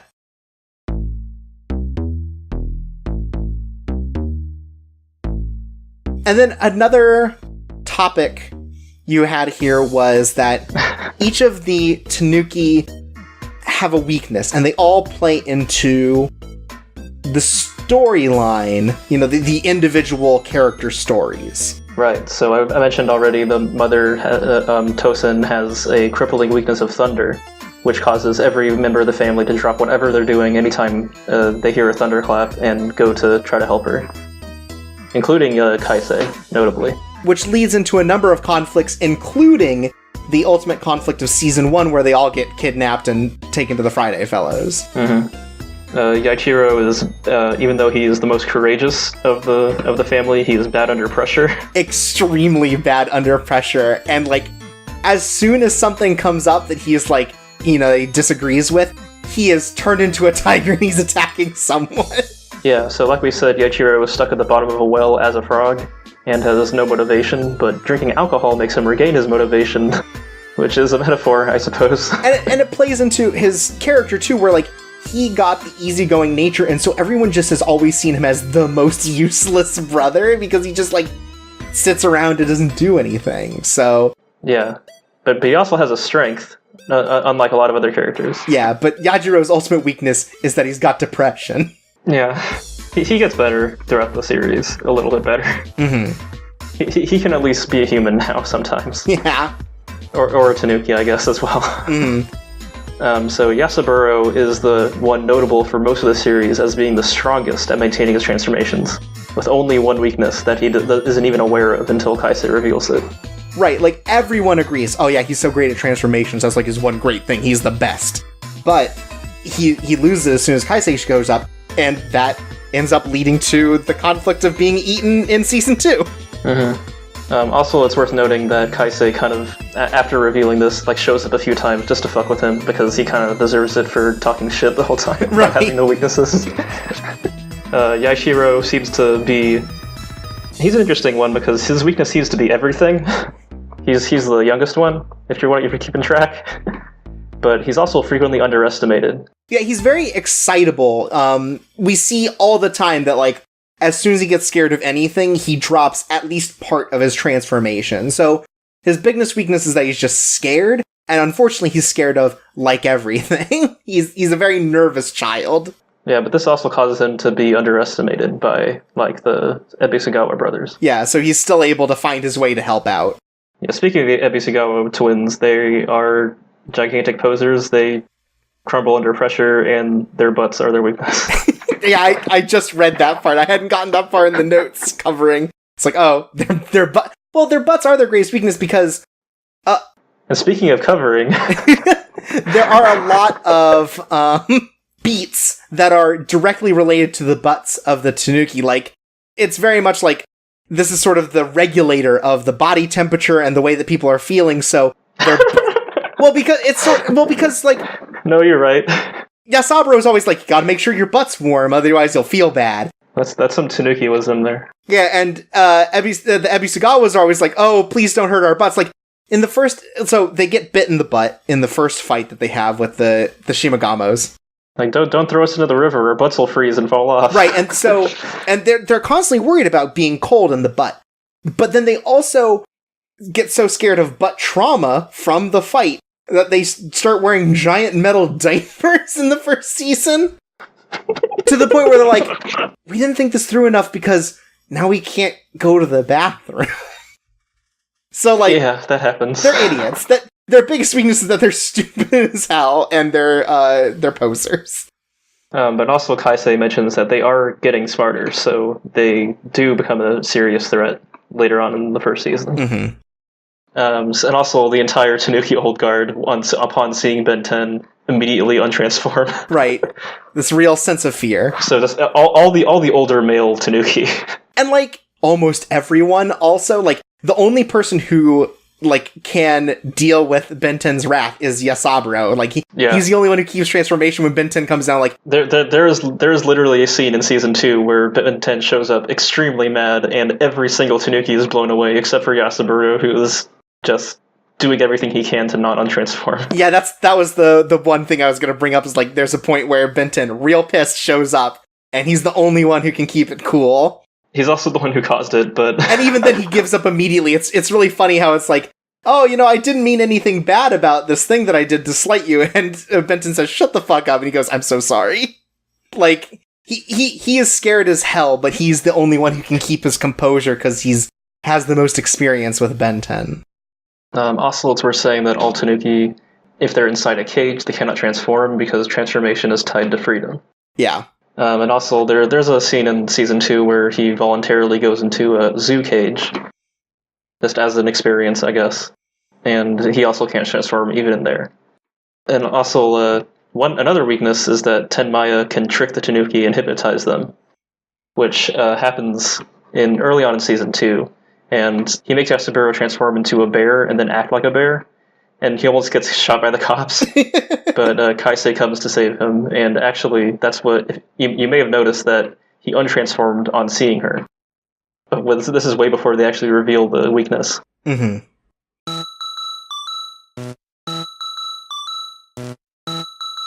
And then, one thing that you pointed out to me to keep track of while I was watching are the use of repeated phrases throughout the show. So let's talk about them. Yeah, that's something that the author likes doing in general, but he really likes it in this series. Yeah, so let's talk about some of what they mean and what they do for the narrative as a whole. And the first one you've put in is the classic drop dead.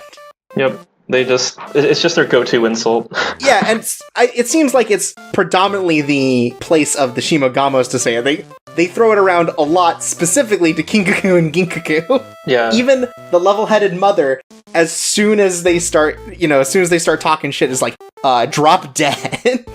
Yeah, they're specifically when the Kaisei's engagement is broken off. Like, she just is screaming it. Yeah. And also it's worth saying that Kaisei uses it too, because she considers herself part of the Shimogamas. Yeah. Possibly.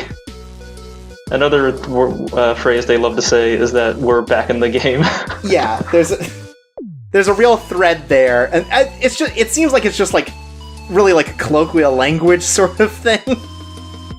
But it's also like, it feels like it always comes in the case of like, I distinctly think of like the Kinkaku and Ginkaku like tricking Yasaburo. Like, it's the idea that they have now gotten this one-up, They've tricked this Tanuki, therefore they're back in the game of trickery, Yeah, but also when Yajiro does it, he's screaming it as he turns into a train and runs out the well. He's very literally back. He's very literally back as a factor. Yeah, and so it's used, I think, not only as like a turn of phrase, but also like very literally like a turning point for these characters. Yeah, it's a really great way to just like note that with a giant, with a catchphrase. Yeah, there are a lot of catchphrases. This one's not so much a catchphrase, but a thing that they say a lot because it's literally a theme in the story and literally a thing happening in the story, which is frog in a well. Yeah, a frog in a well is a Japanese colloquialism that means basically someone who has realized that they don't know anything about their situation. And it's appropriate for Yajiro's character. Yeah. So they're also called several times the useless brothers for not inheriting their father's blood. That's mostly in the first season. After they managed to basically prove themselves after the first season. And speaking of their blood, a phrase that comes up a lot is the idiot blood. Or the blood of fools. Yeah, which is what it's what the Shimogamo family refers to as sort of like their bloodline. They inherited their father's idiot blood. The things that they do that are reckless are because of their idiot blood. It's very much recognizing the place of Tanuki in society. Like, oh, we are tricksters, and we cause a lot of trouble. our idiot blood kind of forces us to interact in this way with the world. Yeah, and also their father tends to say this a lot, even as a ghost. Yeah, even as ghosts, like, yeah, sorry for dying on ya, idiot blood. Which, like, yeah. I just thought about tiger blood. No, stop that. So the other thing that their father says that they don't remember until Yajiro remembers it. That's actually the last thing he remembers his father saying, which is a fun thing is a good thing, or what you said. What was the other translation you had? What's fun is good. Yeah. And that's just like, I mean, that's just the bread and butter sort of like, that's the show. The show is all about the idea that Tanuki, and specifically Yasaburo, for his place in the story, needs to be out there causing trouble and having fun. You know, when you are interacting with your natural order in life, it's good. Or when you're going outside of it and just doing whatever the hell you want. Right. And Grandma says this too. As long as you're causing trouble, you're doing it right. Something else that's brought up only in the second season is the red fur of fate, which is a obvious parallel to the red string of fate in Japanese colloquialisms. Right, the idea that people are tied together by fate, whether they know it or not. Mm-hmm.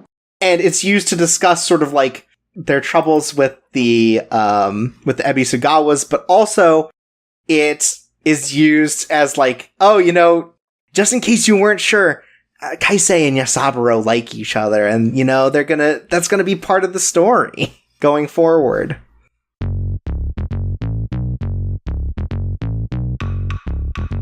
So then, something that you brought up about this that I didn't realize before we started this is where Eccentric Family's place is within the Frauds works, which is...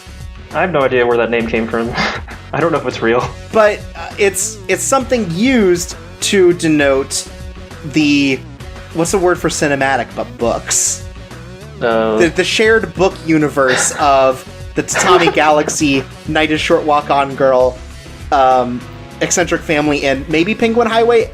Who knows? We know at least Tatami Galaxy and Night is Short Walk On Girl share a universe with this story through some very interesting parallels. Let's talk about them. So, in Night is Short, just spoilers for the movie, there is a type of liquor that is brought up as like this mythical, like rare liquor that is superior to the original, even though it's a fake, and it's called the fake Donkey brand, and it's made under mysterious circumstances that they're not sure about. But if you watch Eccentric Family, you find out that it's made in the Ebisugawa's factory by the youngest Shimogama brother, and it's a source of self-made wealth for the Ebisugawas that contrasts with presumably the Shimogamos being old money, I guess. Yeah, they're very like humbled, you know. They kind of live on like small land, but like, yeah, Donkey brand is sort of this brandy-esque alcohol, and yeah, we did skip over it, but like the Ebisugawas make oh my god a vast amount of money. No, I just realized that Denki is like an electricity my thing. God. So wow. Oh my god. Wow. And brand is brandy. So wow. But yeah, so they make fake or trick Denki brand as like their livelihoods for the family, and it shows up a lot in Eccentric Family. Like that's the alcohol of choice for like all of the parties they go to. Except the ones they use as fuel. Right. So like they use port wine for that. Yeah. I mean, yeah, you use the bad stuff for, you know, that. And for the old man. Give the old man the bad stuff. Oh yeah, totally. It also ties into the idea that like a fake can be more real than the original is significant to the Tanuki and using their trickery to like achieve their means. Right. You've convinced people that this thing is really good when it's like, oh yeah, we just made fake alcohol, like. Or the idea that they're fakes making it, but it can surpass the original. Right. And so we talked about this a little bit previously with the Tatami Galaxy, where like the fire festival that they have in Eccentric Family is the same one as happens in the Tatami Galaxy, and both of them are sort of these bombastic events for the characters in each of these series. Like they're all tied into sort of these same like big events and moments. It's worth saying that like in Tatami Galaxy, the climax happens towards the end and the start, while in Eccentric Family, the Fire Festival is usually towards the middle of the season. In the Tatami Galaxy, the whole climax is on the ground, while in Eccentric Family, they're always flying above it. Yeah, and Eccentric Family sort of treats it as sort of like this separation between this is the episodic fun stuff and, oh, this is the part where all the plot happens. Right.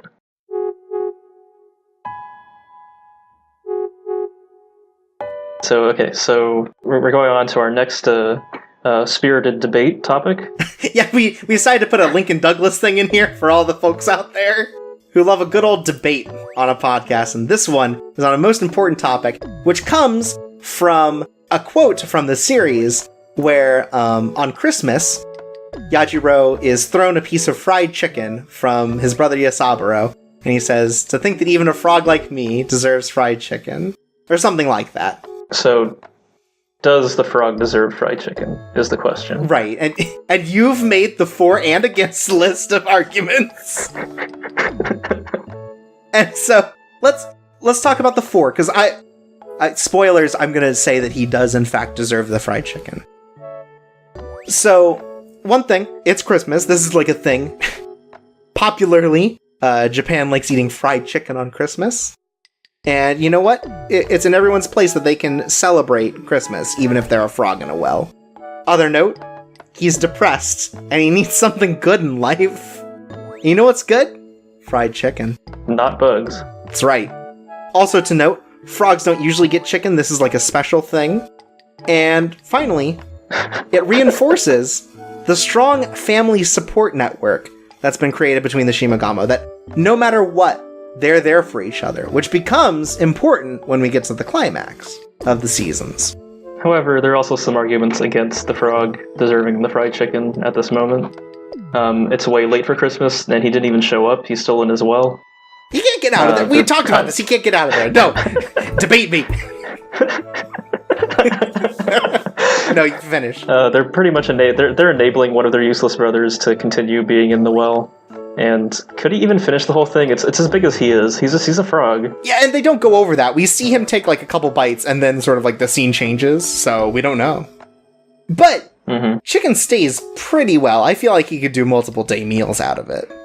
Yeah, it's Christmas. He should eat chicken. Yeah, everyone deserves to be happy on Christmas, and that's why the frog does deserve fried chicken. It's canon. Put it in your notes. Put it in your books. We've decided it with science. That's right.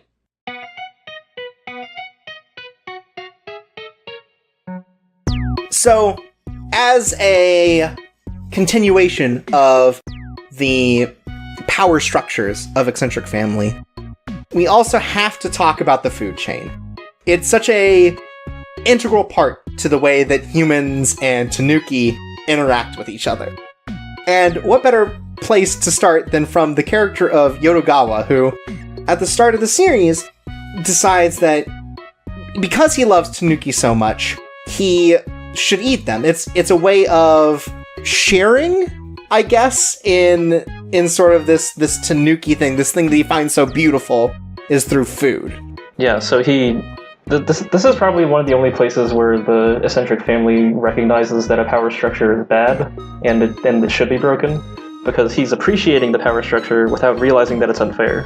Mm-hmm. So he equates participating in this and making the problem worse with love, before realizing once he sees Tosin that, oh wait a minute, I actually like these things I'm eating, and they can talk sometimes. And maybe I shouldn't kill them just to show that I love them. And his justification for it is like, well, someone's gonna eat them. Might as well be me, the lover of these things, instead of like, maybe we just shouldn't eat them at all. Yeah, like, wow, what a fucking concept. Yeah, so something that they mention a lot in the first season is that humans are at the top of the food chain. So the Tengu are all kind of assimilated, the Tanuki as well are assimilated, and the humans, they've won. Yeah, like they rule over the Earth, which, you know, their domain is really the biggest one, so... They're also, like, as we said before, the humans are mostly ignorant of the Tanuki things happening around them. And the Tengu thing, I don't think they know anything about Tengu. They don't seem to talk that much about Ben 10 flying around. Yeah, no one cares about that. No one everyone just assumes it's like a big storm or some issue when the Tengu fight. Like, the only thing that they seem to know about the rest of this world is, oh, Tanuki are sometimes food. So that's why Yodogawa is the most woke character, because he realizes that in his academic circle, he has sealed himself in an ivory tower. Oh, damn. But in the second season, he becomes a very powerful superhero. So mm-hmm. he actually does save them in the end. Like he drags down Tenmaya so he can't get a good shot. Mm-hmm. And then in here you've noted the Ben 10 and the omnivore's dilemma. Yeah, so I mentioned this already. The inherent quality of Tengu in comparison to the Tanuki is that the Tanuki are never bored, but the Tengu are always bored. And by rising so rapidly in position, she's kind of isolated herself.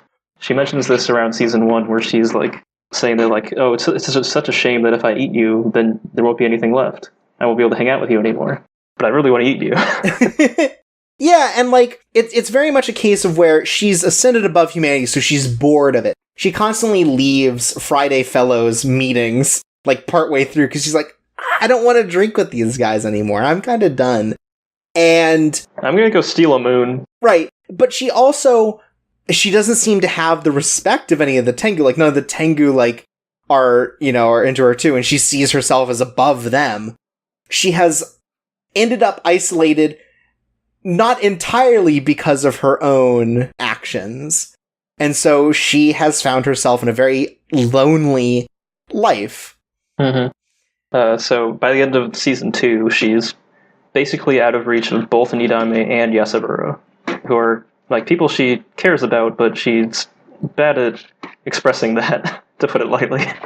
Yasaburo by the end also realizes, like, I'm just not the person that she needs right now. Ben 10 needs someone else that can sort of come to her at her level.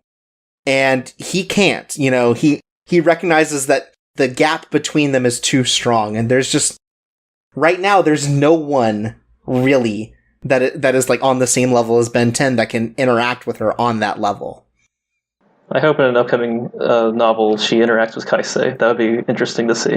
Yeah, I mean, Kaisei already has admitted, like, oh, I fucking hate her guts. She eats the Tanuki and everything, and she's a half-assed Tengu trying to be someone bigger. Be interesting to see if they actually stood, like, toe to toe. I'm not even going to read this next point that you put on here. So, in my opinion, Vor is very core to the story of this eccentric family. This interview's over. So, the inciting incident of the entire series is the Tanuki hot pot as a hot button issue. And the most out there quality of the story on its face and the focal point of the interaction between the wacky Tanuki and the Tengu world and the human world is that hot pot where they are eaten.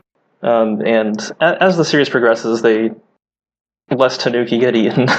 Yeah, that's nice. For 2 years, they miss out on a Tanuki hot pot.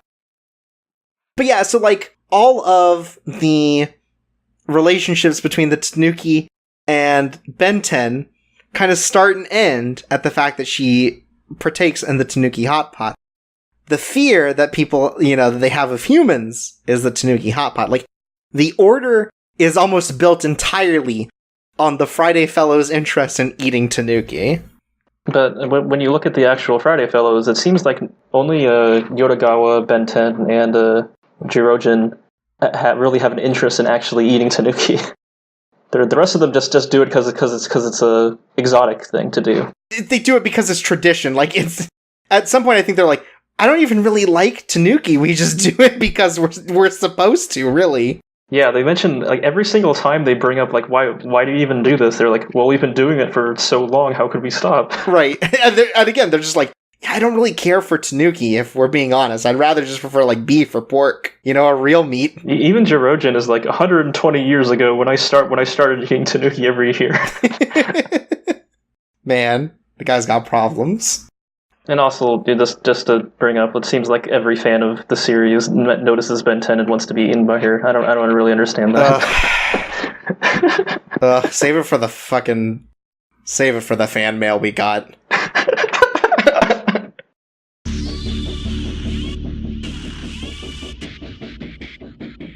Okay, So here's something that I wrote down that I'm curious to see if you have any thoughts on it. I really think that the Trick Magister, or the Niseimon, is an oxymoronic position. Because the Tanuki don't like rules.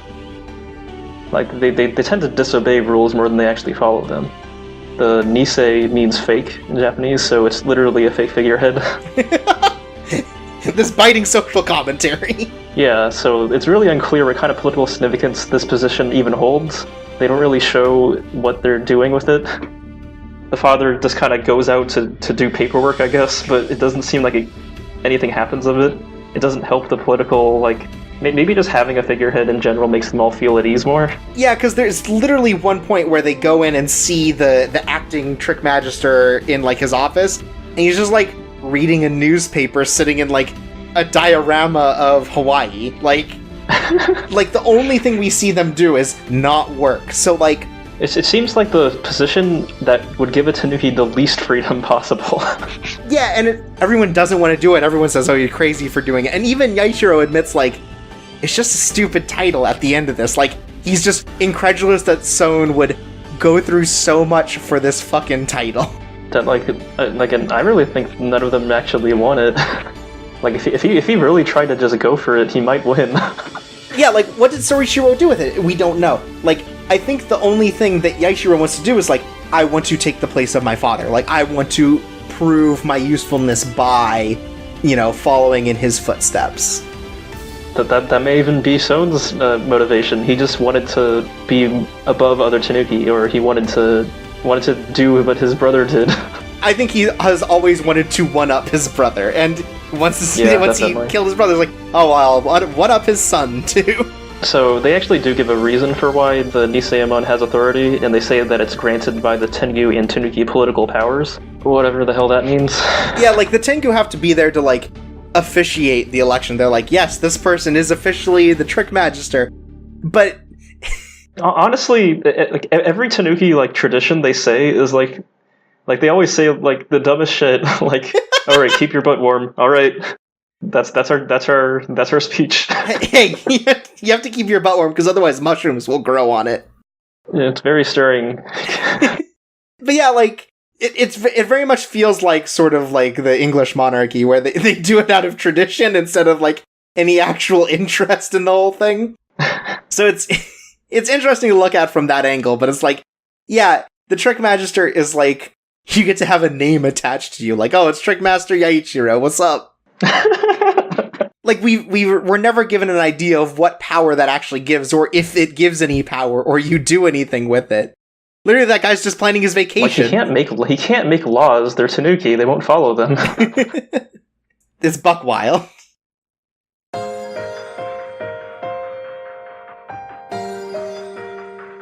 And then to close off the discussion, we went over the cast earlier, but I think something that we should go over is kind of, like, really go in depth with these characters. We can just start with, like we already talked about Yodagawa mostly. Yeah. And how he's, like, he likes the mom. That made him realize that as a professor, he was just studying the problem rather than taking action to solve it. Yeah, we kind of talked about a lot of this just in general. Yeah. But we can go over it again, just like he becomes Pompoko Mask to save the Tanuki. And also just like how the Friday Fellows in general they're really just a club of drunk adults when you see them from the perspective of a human, which you haven't done from the entire perspective of the first, like, 4 episodes of the show. And it really, you just take for granted that we eat animals. Mm-hmm. So, I think the character that could carry the most discussion is Ben 10, because so much of Ben 10 is shrouded in sort of this, I'd almost say, mysticism about, her character and her position in the world. Because she flaunts her power, but seems like she so desperately doesn't want it.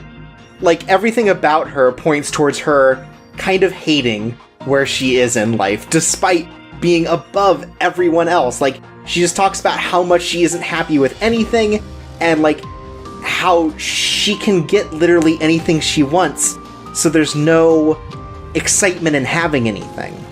Yeah, like there's almost a throwaway line where Yajiro mentions that Ben 10 comes to his well and just cries into it. Yeah, and so, like, Ben 10 has nothing.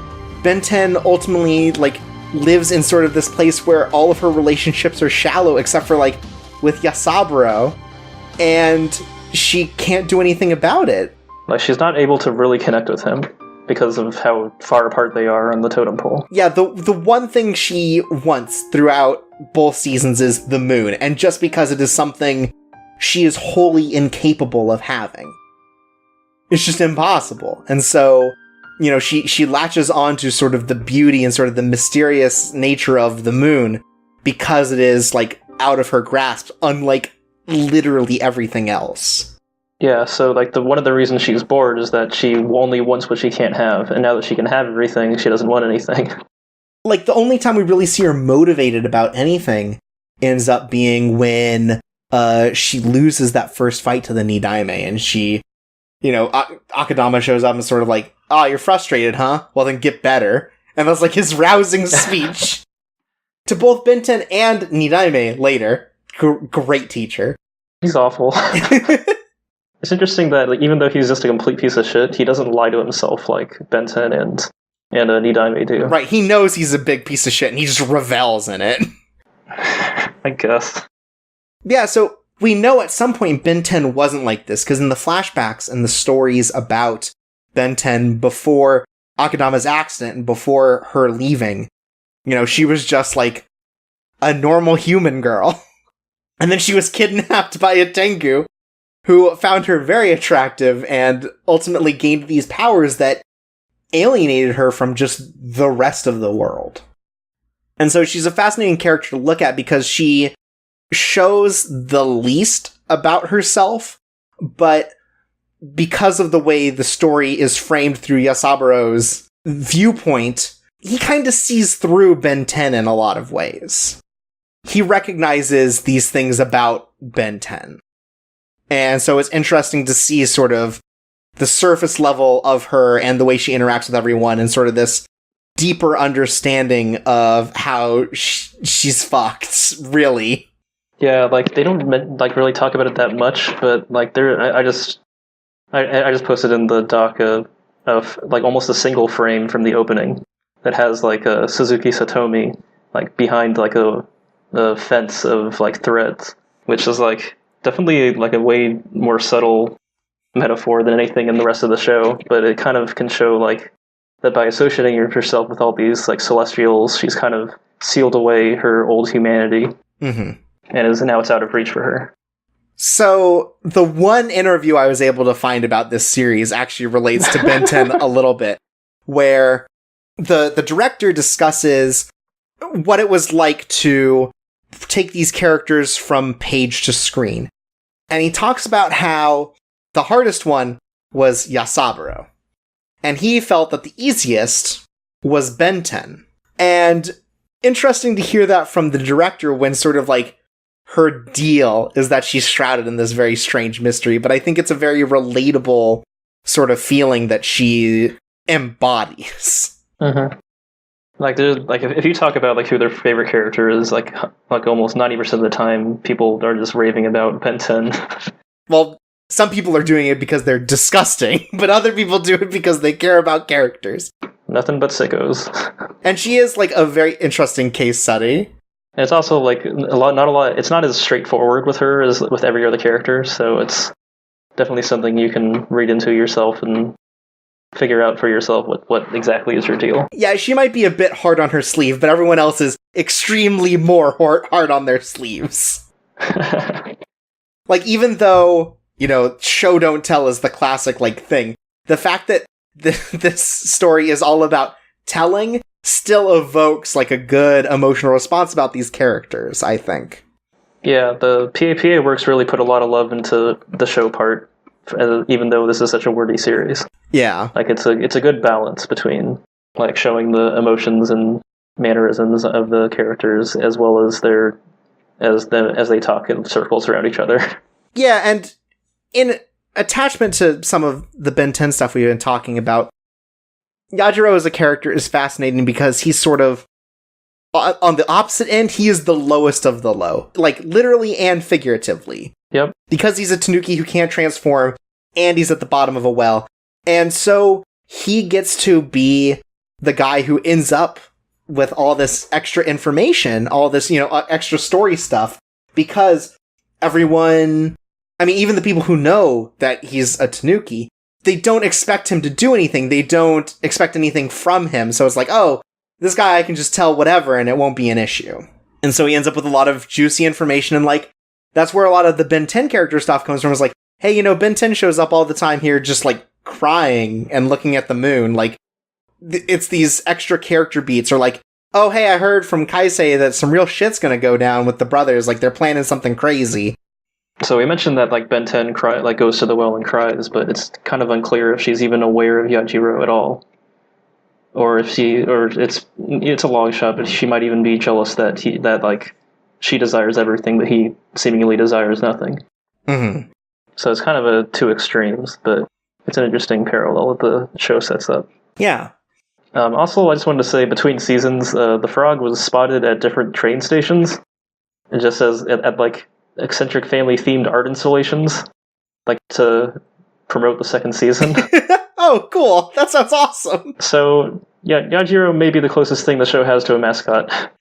That's kind of wild to think about. Like, in the story about Tanuki, the mascot's the frog. Yeah, they just have like weird shrines that have Yajiro at them. Well, he deserves them. Yeah, everyone should leave fried chicken at those shrines. And then I think the last character that I think we can go into more detail for is like a more nuanced sort of character in the story is Kaisei. She's introduced as not the kind of Tanuki that ever really says sorry. Yeah, and you get that idea from her. She is very tsundere. They described it to her as contrary, so we can use a better word than that. Thank you. You're right. She's a very contrary sort of person. She likes to say things that she doesn't mean sometimes. And we've talked about it before. She definitely has like these stronger ties to the Shimogamo family, where while she may be protective of her brothers and like, hey, I'm the only one who can make fun of them, she definitely seems to have more interest in actually interacting with the Shimogamo family and sort of like, yeah, she's trying to make sure they can all get along. Yeah, she finds her way into their business a lot, especially Yasaburo's. Oh, like all the time. Like it's almost assumed that she's somewhere whenever he's in too deep. And like Kaisei is inadvertently the cause of a number of conflicts in this story, because the reason that Yajiro goes out drinking with his father and ends up having this whole thing is because he falls in love with Kaisei and recognizes both that there's an age gap that's an issue, but also that at the time Kaisei was engaged to Yasaburo, his brother. I kind of read that as like something that happens as a result of his being too easygoing and like not having enough discipline to prevent that from happening. I mean, it's also a good reason for him to get out of town. Right, and like it has this sort of like self-flagellation sort of thing to it, where it's like he not only punishes himself for what he thinks is causing his father's death, but also for these feelings that he has for Kaisei. Yeah, it's worth saying that Kaisei, on the opposite end, is still like, she still considers him family. Like she confides in him as well and gives him a present that's like a doll that she wrote on. I assume that's some Japanese thing. The Daruma? It's a Daruma, right? Yeah. Yeah. Yep. So there's still a good, like, familial style relationship there. She's part of the family support group. Yeah, totally. To Yajiro's problems. And Kaisei is very mysterious as a character, not for any of her character traits. She's very, direct about her feelings and independent. Especially compared to her brother, she's her own person. But because of Yasaburo's weakness, she constantly finds herself turning into things to interact with them. And so, like, you never know where she might be because she's always hiding in plain sight. Yeah, it's a pretty interesting, like, animation thing to just, like, have Yasaburo walking down a street and then a post box just says, like, hey, what's up? Yeah, or, like, walking around, it's like, oh, this, like, shelf starts talking to me, or, Yeah, it was definitely, like, part of what made her an appealing character throughout the first season is because she was so mysterious. Yeah, totally. Like, you didn't even know what she looked like for the first, like, 7 episodes. And in a way, she's kind of the most reliable of the Tanuki. Yeah, she's both Yasaburu's greatest weakness and her and his greatest ally. Yeah, so, like, she is the reason that Yaechiro doesn't get eaten in season 1, because she, like, breaks out of her room and is able to save Yashiro and kind of send him on his way to help save all the brothers. Yeah, she also consistently protects Yashiro from her brother's bullying. Right. She's a very good sister. She hangs out with her aunt, who they had. Like, she has a good relationship with them. Like, with the whole like, other side of the family that she considers one and the same. Yeah, totally. Her family are just awful to her, though. Yeah, she is definitely, like, babied in a way, where it's like, none of them trust her to be able to do things herself, like her father, and the two brothers always, they're straight up sexist to her. Like, they say, oh, you're being hysterical. Like, that's not even a real medical thing. But, it's very, they, like, defend her like she's a baby, but also, when it comes down to it, and they're like, Kaisei, like, is saying all this shit about you, like, and she's very clearly level-headed. They're like, oh, she's hysterical, she's rebellious, you can't trust her. Yeah, they just outright dismiss any opinion she has in any official matter by saying, oh, she's a teen, who cares? They treat her like inhuman, but like in Tanuki, right? Like, it's this very sad thing to see that, she, in a way, defends her brothers, but, like, they're always like, okay, Kaisei, it's time for the big boys to do their stuff. Just stay out of our way, please. But they're also clearly afraid of her. Please stop swearing at us. Kaisei, that's very rude language. Kaisei, please, I have a fan. Please stop owning me, Kaisei. Kaisei, this is so mean. Oh yeah, because there's that great phone call where it's like, looks like Kaisei is calling. Time to take the phone and talk about how great we're doing. When they capture Yasaburo in season 1. And it's like... You can see his face get owned in real time. Yeah, it's like, oh, no, don't, oh, please, we're doing this for the family's sake, don't hurt me. It's just, she deserves better. She deserves Yasaburo and the rest of the Shimagawa family. At least she manages to hang out with the rest of them. Yeah. So their engagement is also an interesting topic that we've talked about a lot, but it's like on again, off again, sort of. Yeah, because in season 2, they're like, oh, let's reinstate it and bring the families together. And both of them keep denying it because they're both wieners who, just don't want to be, like, weakened by emotion or whatever. They're both very contrary about it. But Kaisei has, like, a real reason behind it, where it's like, I don't want to limit Yasaburo's freedom figuratively and literally because he can't transform, if she's around.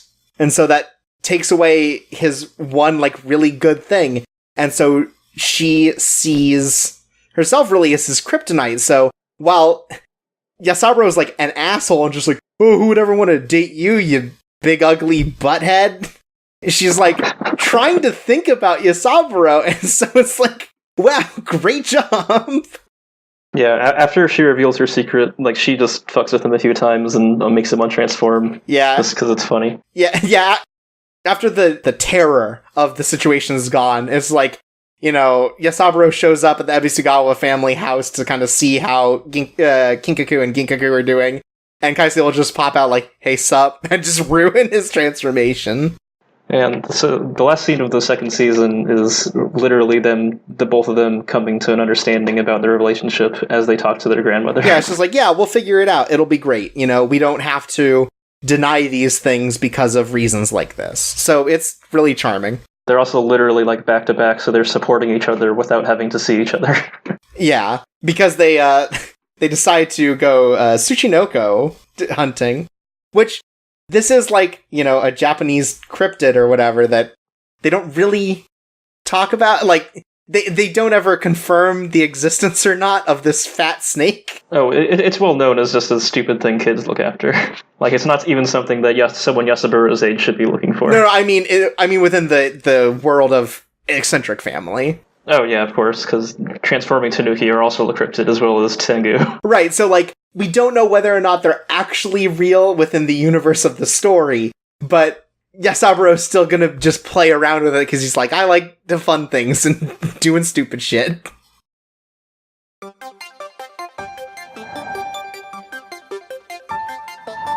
And now, after all of that, I think it's time for us to kind of conclude this all, we've discussed this at length, and I think now, ultimately, what do we think about this series? So, like, would we still recommend checking out, like, go trying to find this? And I think I would, just because it's easier to find now than it used to be, because it's been licensed. Like, that was actually a big thing back when it was first licensed, because this hadn't been before. It was this really unknown gem that was getting by word of mouth. And, like, even after it has a second season, it's for the studio, it's really not like a blockbuster hit. It's just a labor of love that they wanted to finish. Yeah, and the first season was on Crunchyroll for a while and fell off a couple years ago. I think at the time that the season 2 was announced, they lost the streaming rights to it and got it back, like, partway through season 2. So, like, there's never been a better time to watch Eccentric Family than now, where both seasons are licensed and easy to get to, you know? Yeah. That was, like, a big barrier for me when I saw the first season. I was really impressed with it all those years ago. It wasn't licensed, so it was difficult to actually recommend to people. Yeah, and it also ran into an issue where Nippon Ichi Software of America licensed it for American release, which means they made like 80 special edition copies and nothing else. So there's just no way to buy it anymore. Well, you can buy it secondhand, and I think it's basically for the same price as it sold originally, which is like, Jesus Christ, a little sad. It's a little sad, but, you know, it still, there's not like an easily accessible, like, first market way, you know, to access this anime physically. Yeah. I really wonder how much of its initial popularity was because it was like a dark horse that no one in its head like seen coming. I feel like that has to be it, just because it's so different. Yeah, when season 2 was happening, like it had all this hype about it because it had been thrown around from word of mouth. The license was so contentious. Mm-hmm. But like maybe people were like a little too over and like expecting too much from it at the time. But I think that, like, as a whole experience for watching the second season, the second way through, I enjoyed it a lot more, actually. Like, it definitely works better as, like, a complete, like, all the way through experience. Yeah, and I don't think they've announced if they're doing anything physically for Eccentric Family Season 2. If they did, they'd probably have to go back and do Season 1, which causes an issue.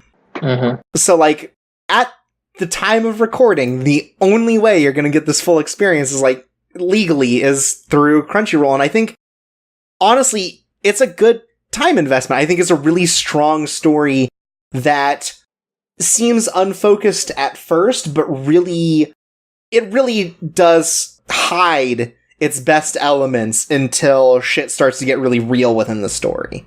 So something I saw when I was like talking to people about Eccentric Family Season 2 is that they kind of like either didn't watch Season 2 or didn't finish it because they saw the first half as like this perfect thing. They didn't want to mess it up. So I kind of wrote down some of my impressions for when I initially watched the second season. I like had like a bunch of expectations for it. Mm-hmm. But like overall it wasn't like as surprising as Season 1 was. It didn't have like the same like dealing with long-term grief or unique qualities. It was dealing with the same characters in the same world but in different ways. So it was more like comforting with familiar things and characters. But it wasn't like a knockout like a bunch of other stuff from last year that like really blew it out of the water any expectations I had. Instead, this was like a sequel that met expectations, which is still good.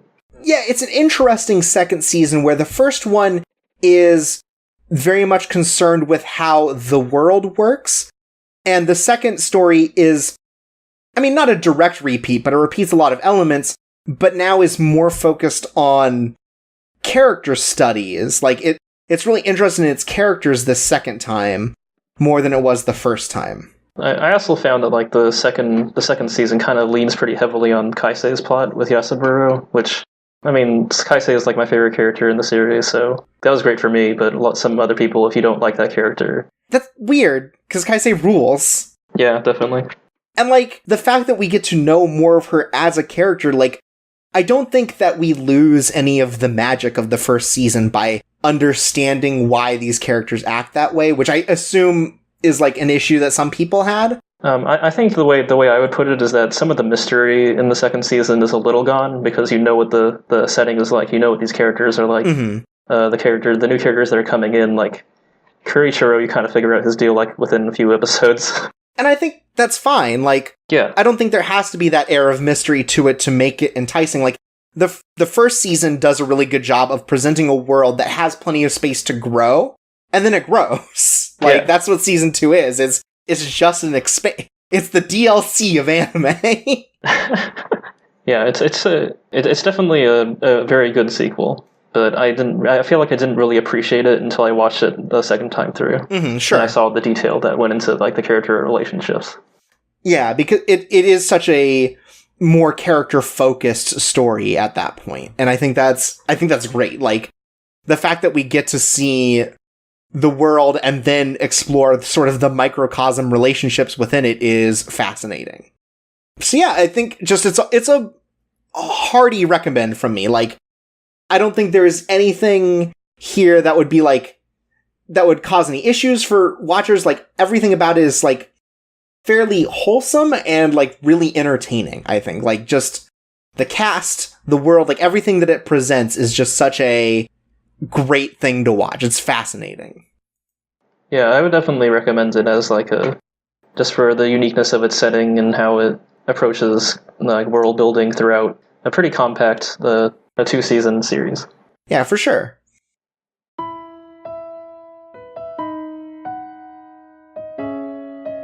And with that, let's go to the questions.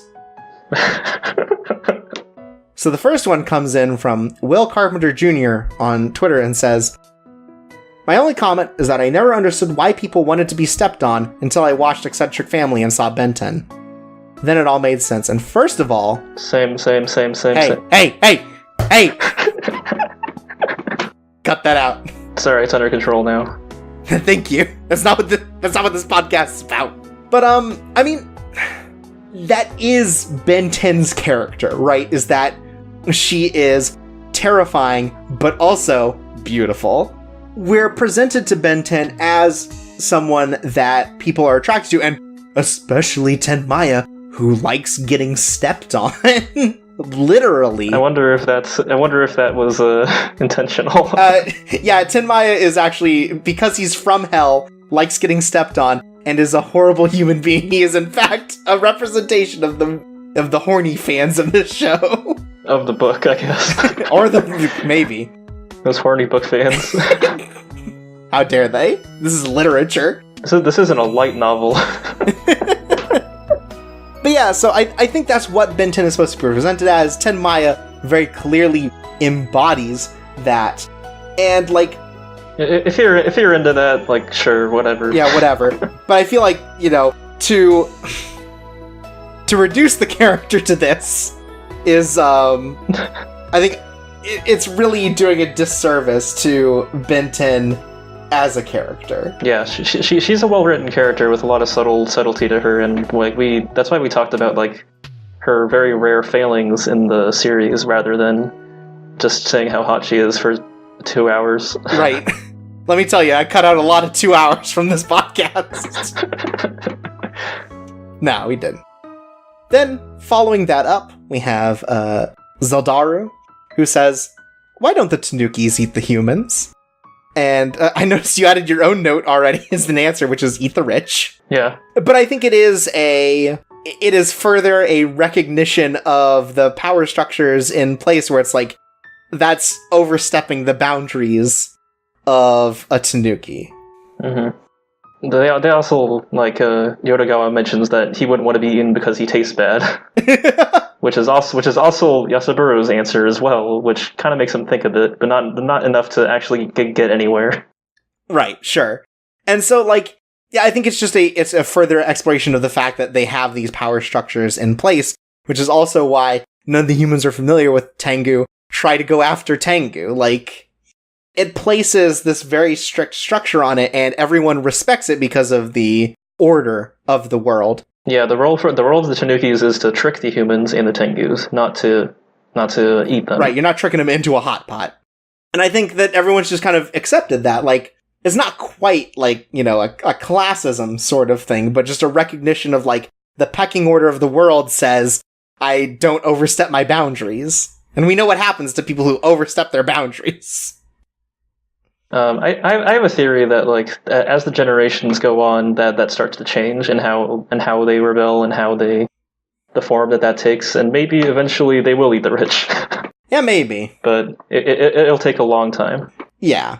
Because it seems like also the newer generation is, like, really getting tired of the formalities and the rules and everything put in place. Yeah, the Tengu are almost completely out of it. Yeah. The Tengu are out, and the Tanuki are becoming more and more integrated into human society.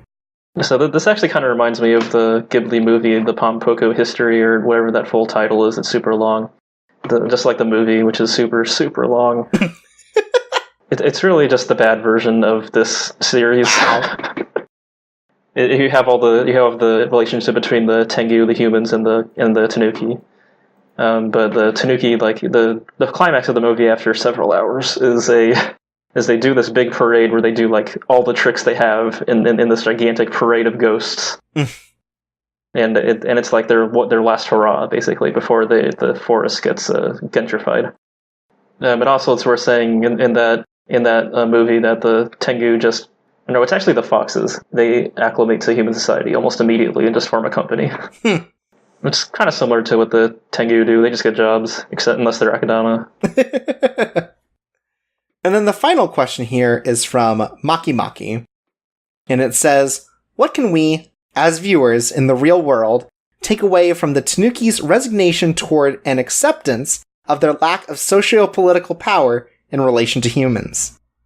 So, do you want me to tackle this one first, or do you have thoughts before I... Well, you wrote like an essay here. I feel like you should go for it first. You were prepared for this. Okay. I think that in order to answer this question accurately, you want to focus on the points in the series that actually like address this. So you have like as a focal point Ben 10 and Akadama rising up the social ladder, or Ben 10 using Akadama as a stepping stone. You have the yearly eating of Tanuki by humans who don't know any better. So those are ways that you could advance your social political power, or as a demonstration of an unfair imbalance between that power. The political power and commentary within the series is focused on a bunch of like they're kind of like parodies of political power, like the Tanuki's fake government, straight up fake, the Tengu's power struggles, which are all childish, and the Friday Thursday Fellows, which is just ignorant and cruel to the Tanuki. So these are structured mechanisms that just aren't good, but they still exist, and they don't like criticize them that much for existing. There are certain social parallels with the Tanuki accepting that they will be eating the rich as a way of life with Soichiro. So I wanted to talk about that, but I never really got a chance to. It was basically the question of why Soichiro was okay with being eaten. So the way that I saw it was, so what he says is that he doesn't value his remaining life. He says that it's a bonus. I've already got everything I wanted to do in life. My kids, like, they'll be fine eventually. How do they get over this trauma? Yeah. So my personal theory, which may as well be headcanon, is that he may have been rejecting his position as like the Tanuki president by becoming a sacrifice instead of another Tanuki who might have like more of a life that they don't want to leave yet. So in a way, he's rebelling against the power structures that are forcing him into this, and also the literal cage he's being forced into. However, at the same time, the Ebisugawas are abusing that mechanism for their own gain with Soon. And as a new generation of his family, they rebel against their abuse of it. Although their father did not really do that in the same way. He just kind of rolled over once Ben 10 showed up. So it can be attributed to his idiot blood, but it can mean a lot of things. Like, did he really know what he was doing by doing this? And did he know what would happen throughout the first season? Was he consciously interfering with the Yodogawa by planting the seeds of like, oh, maybe Tanuki can talk? Or if he was talking to Ben 10, like, hey, maybe you should talk to my son or something. Yeah, like for as much as he is respected as a character, there is a situation in here where you think this is a really like short-sighted sort of thing that he's doing here in a way that like really proves that while he may have been well respected, he is definitely seen differently in passing than his final actions would make you believe. Mm-hmm. So in a way, he's like a character that either has planned every move or has planned no moves whatsoever. which you can see in Yasubura, who does kind of the same thing. Yeah, we talked about this before, where the Nidaime at the very end of season 2 says, it seems like you both are aware of everything that's going on and also aware of nothing. And he's just like, yep, that's my idiot blood. Yeah, so you also have Yodogawa in his ivory tower learning over time to be an activist for Tanuki rights. But so it's like, just by studying it, he really wasn't able to figure out that there was a problem with the power structure. He had to see it demonstrated to something that he loved. And you also have another example with Soon wanting to be human but not really understanding humans. He really wanted to reject Tanuki. So my overall conclusion for all of this stuff that I'm saying is that there's a repeating theme within the series of rising above the caste or position you're born in, but it doesn't say whether that's good or bad. And the mechanisms and ways that each character rebels, you could make an argument that they evolve with each generation. And so it implies that they're gradually going to eliminate the Tanuki hot pot once Yodogawa convinces his drinking buddies. Right. But the socio-political power within the show's world is generally presented as not as broken. It's balanced or self-correcting until someone like Nidame disturbs it. And advancement is not, I don't think it's portrayed as good or bad, but it recognizes that all these characters are really doing is trading one set of traditions of traditions and problems for another set of traditions and problems. And with the Soichiro's example, when he turned into a mountain, tricked both the Tengu and the humans, you can affect change even if you're at the bottom of the totem pole. And overall, that's a fairly conservative message, aside from the inherent political ribbing that these governments are dumb. And it never really becomes biting satire. But this is an anime with strong family values, after all, so I guess that's kind of expected. It doesn't, really become biting satire. Yeah, because so much of the story is, a structural rebellion on the part of the Tanuki, right? At the very end, we see Yaichiro very clearly go, hey, fuck your rules, fuck your traditions. We all need to recognize that we gotta look out for each other. But the characters themselves seem to be okay with a lot of it. Right, they accept it, but also it's we can move these things forward, and maybe with Yaichiro as head of Tanuki, he can actually enact changes and be hey, new rules. Yeah, but they don't make rules for the Friday Club, so what the hell are they doing? Yeah, well, I mean, that's something much larger than the story wants to tell, I think. Yeah, I'm interested in seeing where this next novel goes with this. Yeah, because I don't know if it's been stated whether or not this is the final novel within the Eccentric Family story. Yeah, it might take another 8 years. But to see where it explores these themes that have been set up, these are things that aren't just us pushing ideologies into it. They're very clearly built into the book, but the focus is less on them, and I wonder if, in the same way that it changed focus from the world to the characters, book 3 is from the characters to the change they enact within the world.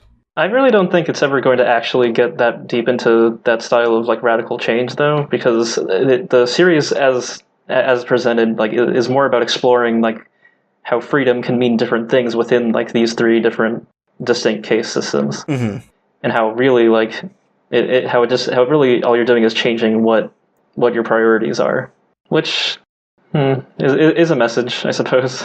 Book 3 opens with a scene of a human on a beach, and he comes across the Statue of Liberty, which has fallen down in the sand, but it pops, and it was actually a Tanuki the whole time. And he cries, "Damn you!" And that's where we open with the planet of the Tanuki. And they all go to space. That's right.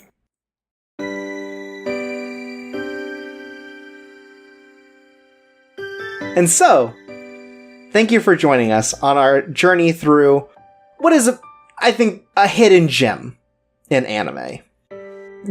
I feel like a lot of anime that do deserve their dues end up in sort of the zeitgeist of the anime community, and even ones that don't.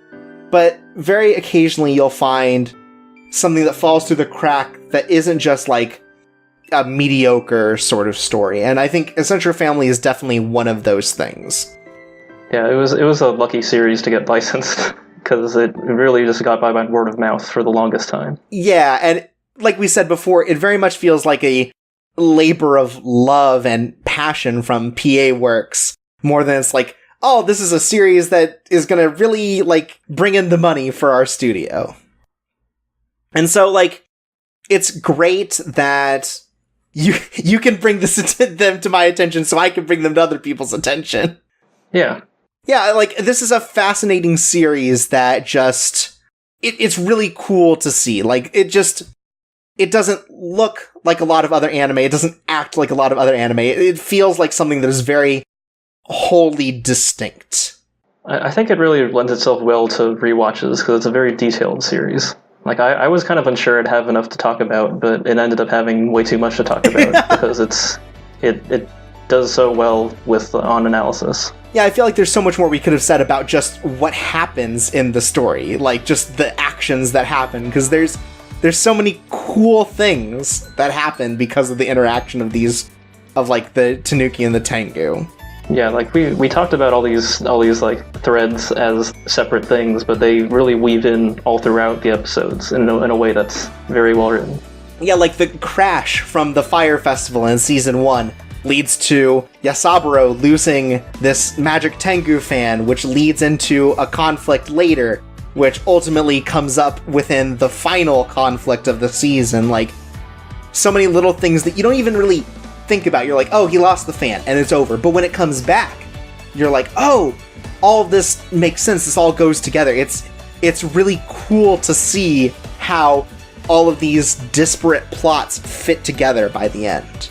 Yeah, when I was recommending the first season to people, I kind of talked about how it was really good at paying off on things. Like, it has two distinct, huge climaxes that work really well. Mm-hmm. Yeah, totally. And honestly, this makes me... It's really interesting to see this when the only other, like, Momiri thing that I've seen is the Tatami Galaxy, because it is similarly written, but so distinct in how it's presented and, like, what it's about. It's literally in the same place, but it's about completely different things. Yeah, and it shows this broad ability that he has to tell these stories, which makes me interested to see Night is Short, which is, as of the time of recording, coming soon to American theaters. I gotta go watch that. Yeah, totally. No, I've already got the tickets. I'm ready. And then if it ever shows up, you know, we've got Penguin Highway to look at, too. I hear that one is also good. Yeah, so, like, I don't know, it'd be cool to see if maybe one day these books make it over to America at one point and see how things changed in translation. Yeah, I would definitely recommend this story, if as a book or as an anime. Yeah, totally.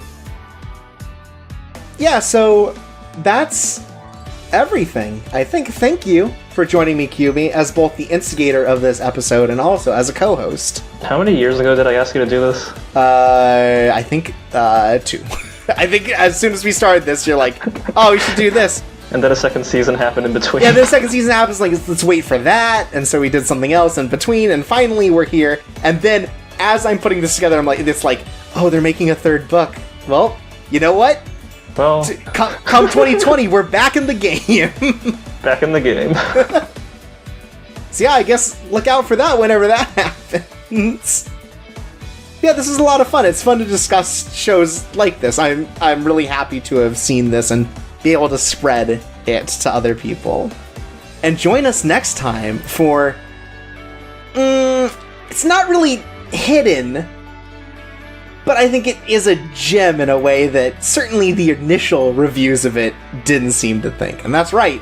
We're talking about the Speed Racer film with James Spade and Future Friend by the Wachowskis from 2008. It's been 10 years since that came out, and I still remember all of the reviews about how bad it is. It hasn't aged a day. I'm sure it looks perfect, and we'll talk about that next time on A Single Serving. But until then, I've been Chorps Away. This is QB still. And this has been Coco Disaster. A fun thing is a good thing. Sweet dreams. Listen.